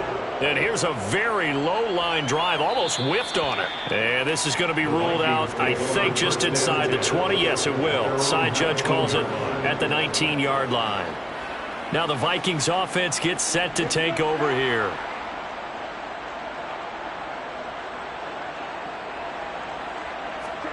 On 1st and 10, Franks. Nowhere to go here. He lost the football. And that might be Titan football. It is. The pocket collapsed around him. I know we talk about it a lot, but a QB has to have that sixth sense, doesn't he? He really does, and I know of one team at one point was training their quarterback with that time frame, and anytime he didn't get rid of the ball within the right amount of time, they would blow a horn or blow a whistle to show him this is what that time is, just what you're talking about, training him to understand this is the amount you have, make sure the ball's gone. Didn't happen in this case. A great move in there, but it only takes him to the 7. He's dropped there. 6 yards on that last play. Here's 2nd and 4. Willis out of the gun. Throwing for his running back, and he's got him complete. And the Titans are going to be set up with a 1st and goal on a pass play that moves them all the way down to the 1. They'll try to run this one in. And he will take this one in for a Titans touchdown. A great effort there. Ready for the regular season with his 2nd touchdown of the game. And the Titans have put this one to bed here in the 4th quarter. This one now, Charles, you'd have to think all but over. I would agree with that because this offensive line, they've been physical from the first snap of the game, and it's taken a toll on this defense, and it was never more evident than on that play right there. They continue to move the line of scrimmage forward, and they open up enough space there to get their guy into the end zone. Point after, right down the middle, and the lead opens up now to 22 points. Set now to kick this one away, and off it goes. Fielded just outside the goal line. And he'll be stopped up at the 25. Now this offense back out and set to go for their next drive. Right now, they're in a bit of a tough spot here, CD. You trail them by double digits. Remember the last time out, they fumbled. They're going to have to play some clean football here on this possession. And all the talk on their sideline has been about taking care of the football, making sure that they're handling the ball correctly. So you know they'll be squeezing the rock pretty tight here. They just have to be careful not to go so hard in doing that they actually cause themselves other problems. Take care of the ball, but still try and play free and natural. You can just see it in their body language. They're starting to see victory on the horizon now, and if it comes to fruition, they got to give a game ball to the front 7. Defensive line has taken charge and controlled this game. Face a challenge of stopping this opposing offense, and they've done so with ease. 2nd down, Franks. And he's got his man in stride, complete. Got an extra defensive back out there for the Titans now here for 3rd down. Franks now. He's going to fire this thing deep right sideline. And this is caught right along the sideline. What a job of keeping the toes in bounds there. On 1st down, here's Franks. Now that's into the hands of Mo Alley-Cox, the tight end. And he's brought down inside the 20 at the 18-yard line. That's another Vikings. Here's Madison running on first down. And he is met at the line of scrimmage, and he goes down right there. Brought down right at the line of scrimmage. No gain on the play. Second and Here's Madison getting it again on second. And they go the wrong way here. Knocked back to the 20. 2 yards the loss, and now 3rd and 12. The short field shrinks even more with the type of bodies they brought in on that play. Those extra tight ends, they weren't able to secure their blocks, and that one ended up going backwards.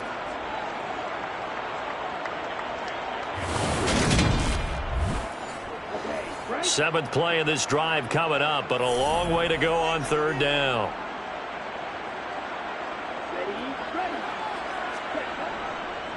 Another carry now for Madison. And he'll at least get him inside the red zone here, down to about the 19. Only a yard on the pickup there, and it's going to leave him with a 4th down. It's 4th down.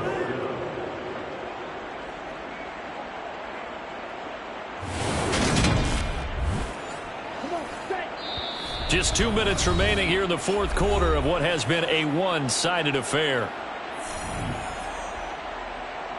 So the Vikings in possession of the football as we get you reset. They come up on a 4th down situation with things not looking particularly rosy. Now they go for it on 4th, but this one is going to wind up incomplete. They had to go for it with such little time remaining, and as a result, it'll be Titan football on the turnover on downs. So they tried to go for it for pride, but it really wouldn't have mattered. This one, it was already determined. No doubt about it. This one was over a while ago.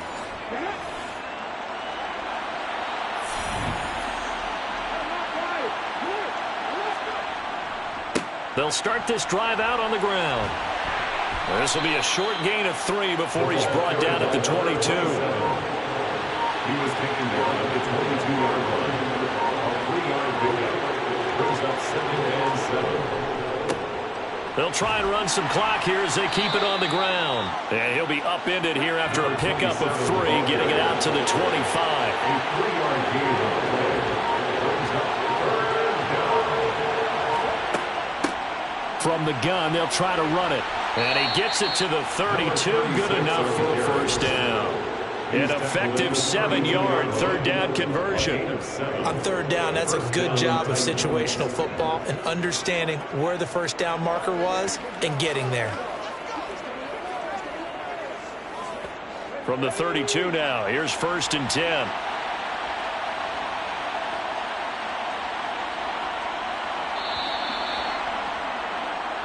So this one, a Tennessee Titan victory. And we talk so much about the turnover battle, determining who wins, who loses. This game, no exception. Error-free football, no turnovers at all, and they win it. So this is one you don't have to convince your team that what you're saying is accurate. And you know what I'm talking about. Head coach always stands up in front of the team and says, guys, if we do this, this, and this, we'll win. And usually they say if we win the turnover battle, we'll win. Well, here's the proof right there. Win the turnover battle, go on to victory. Now the guys believe. You move on to the next lesson where you have to convince them. This one is now planted.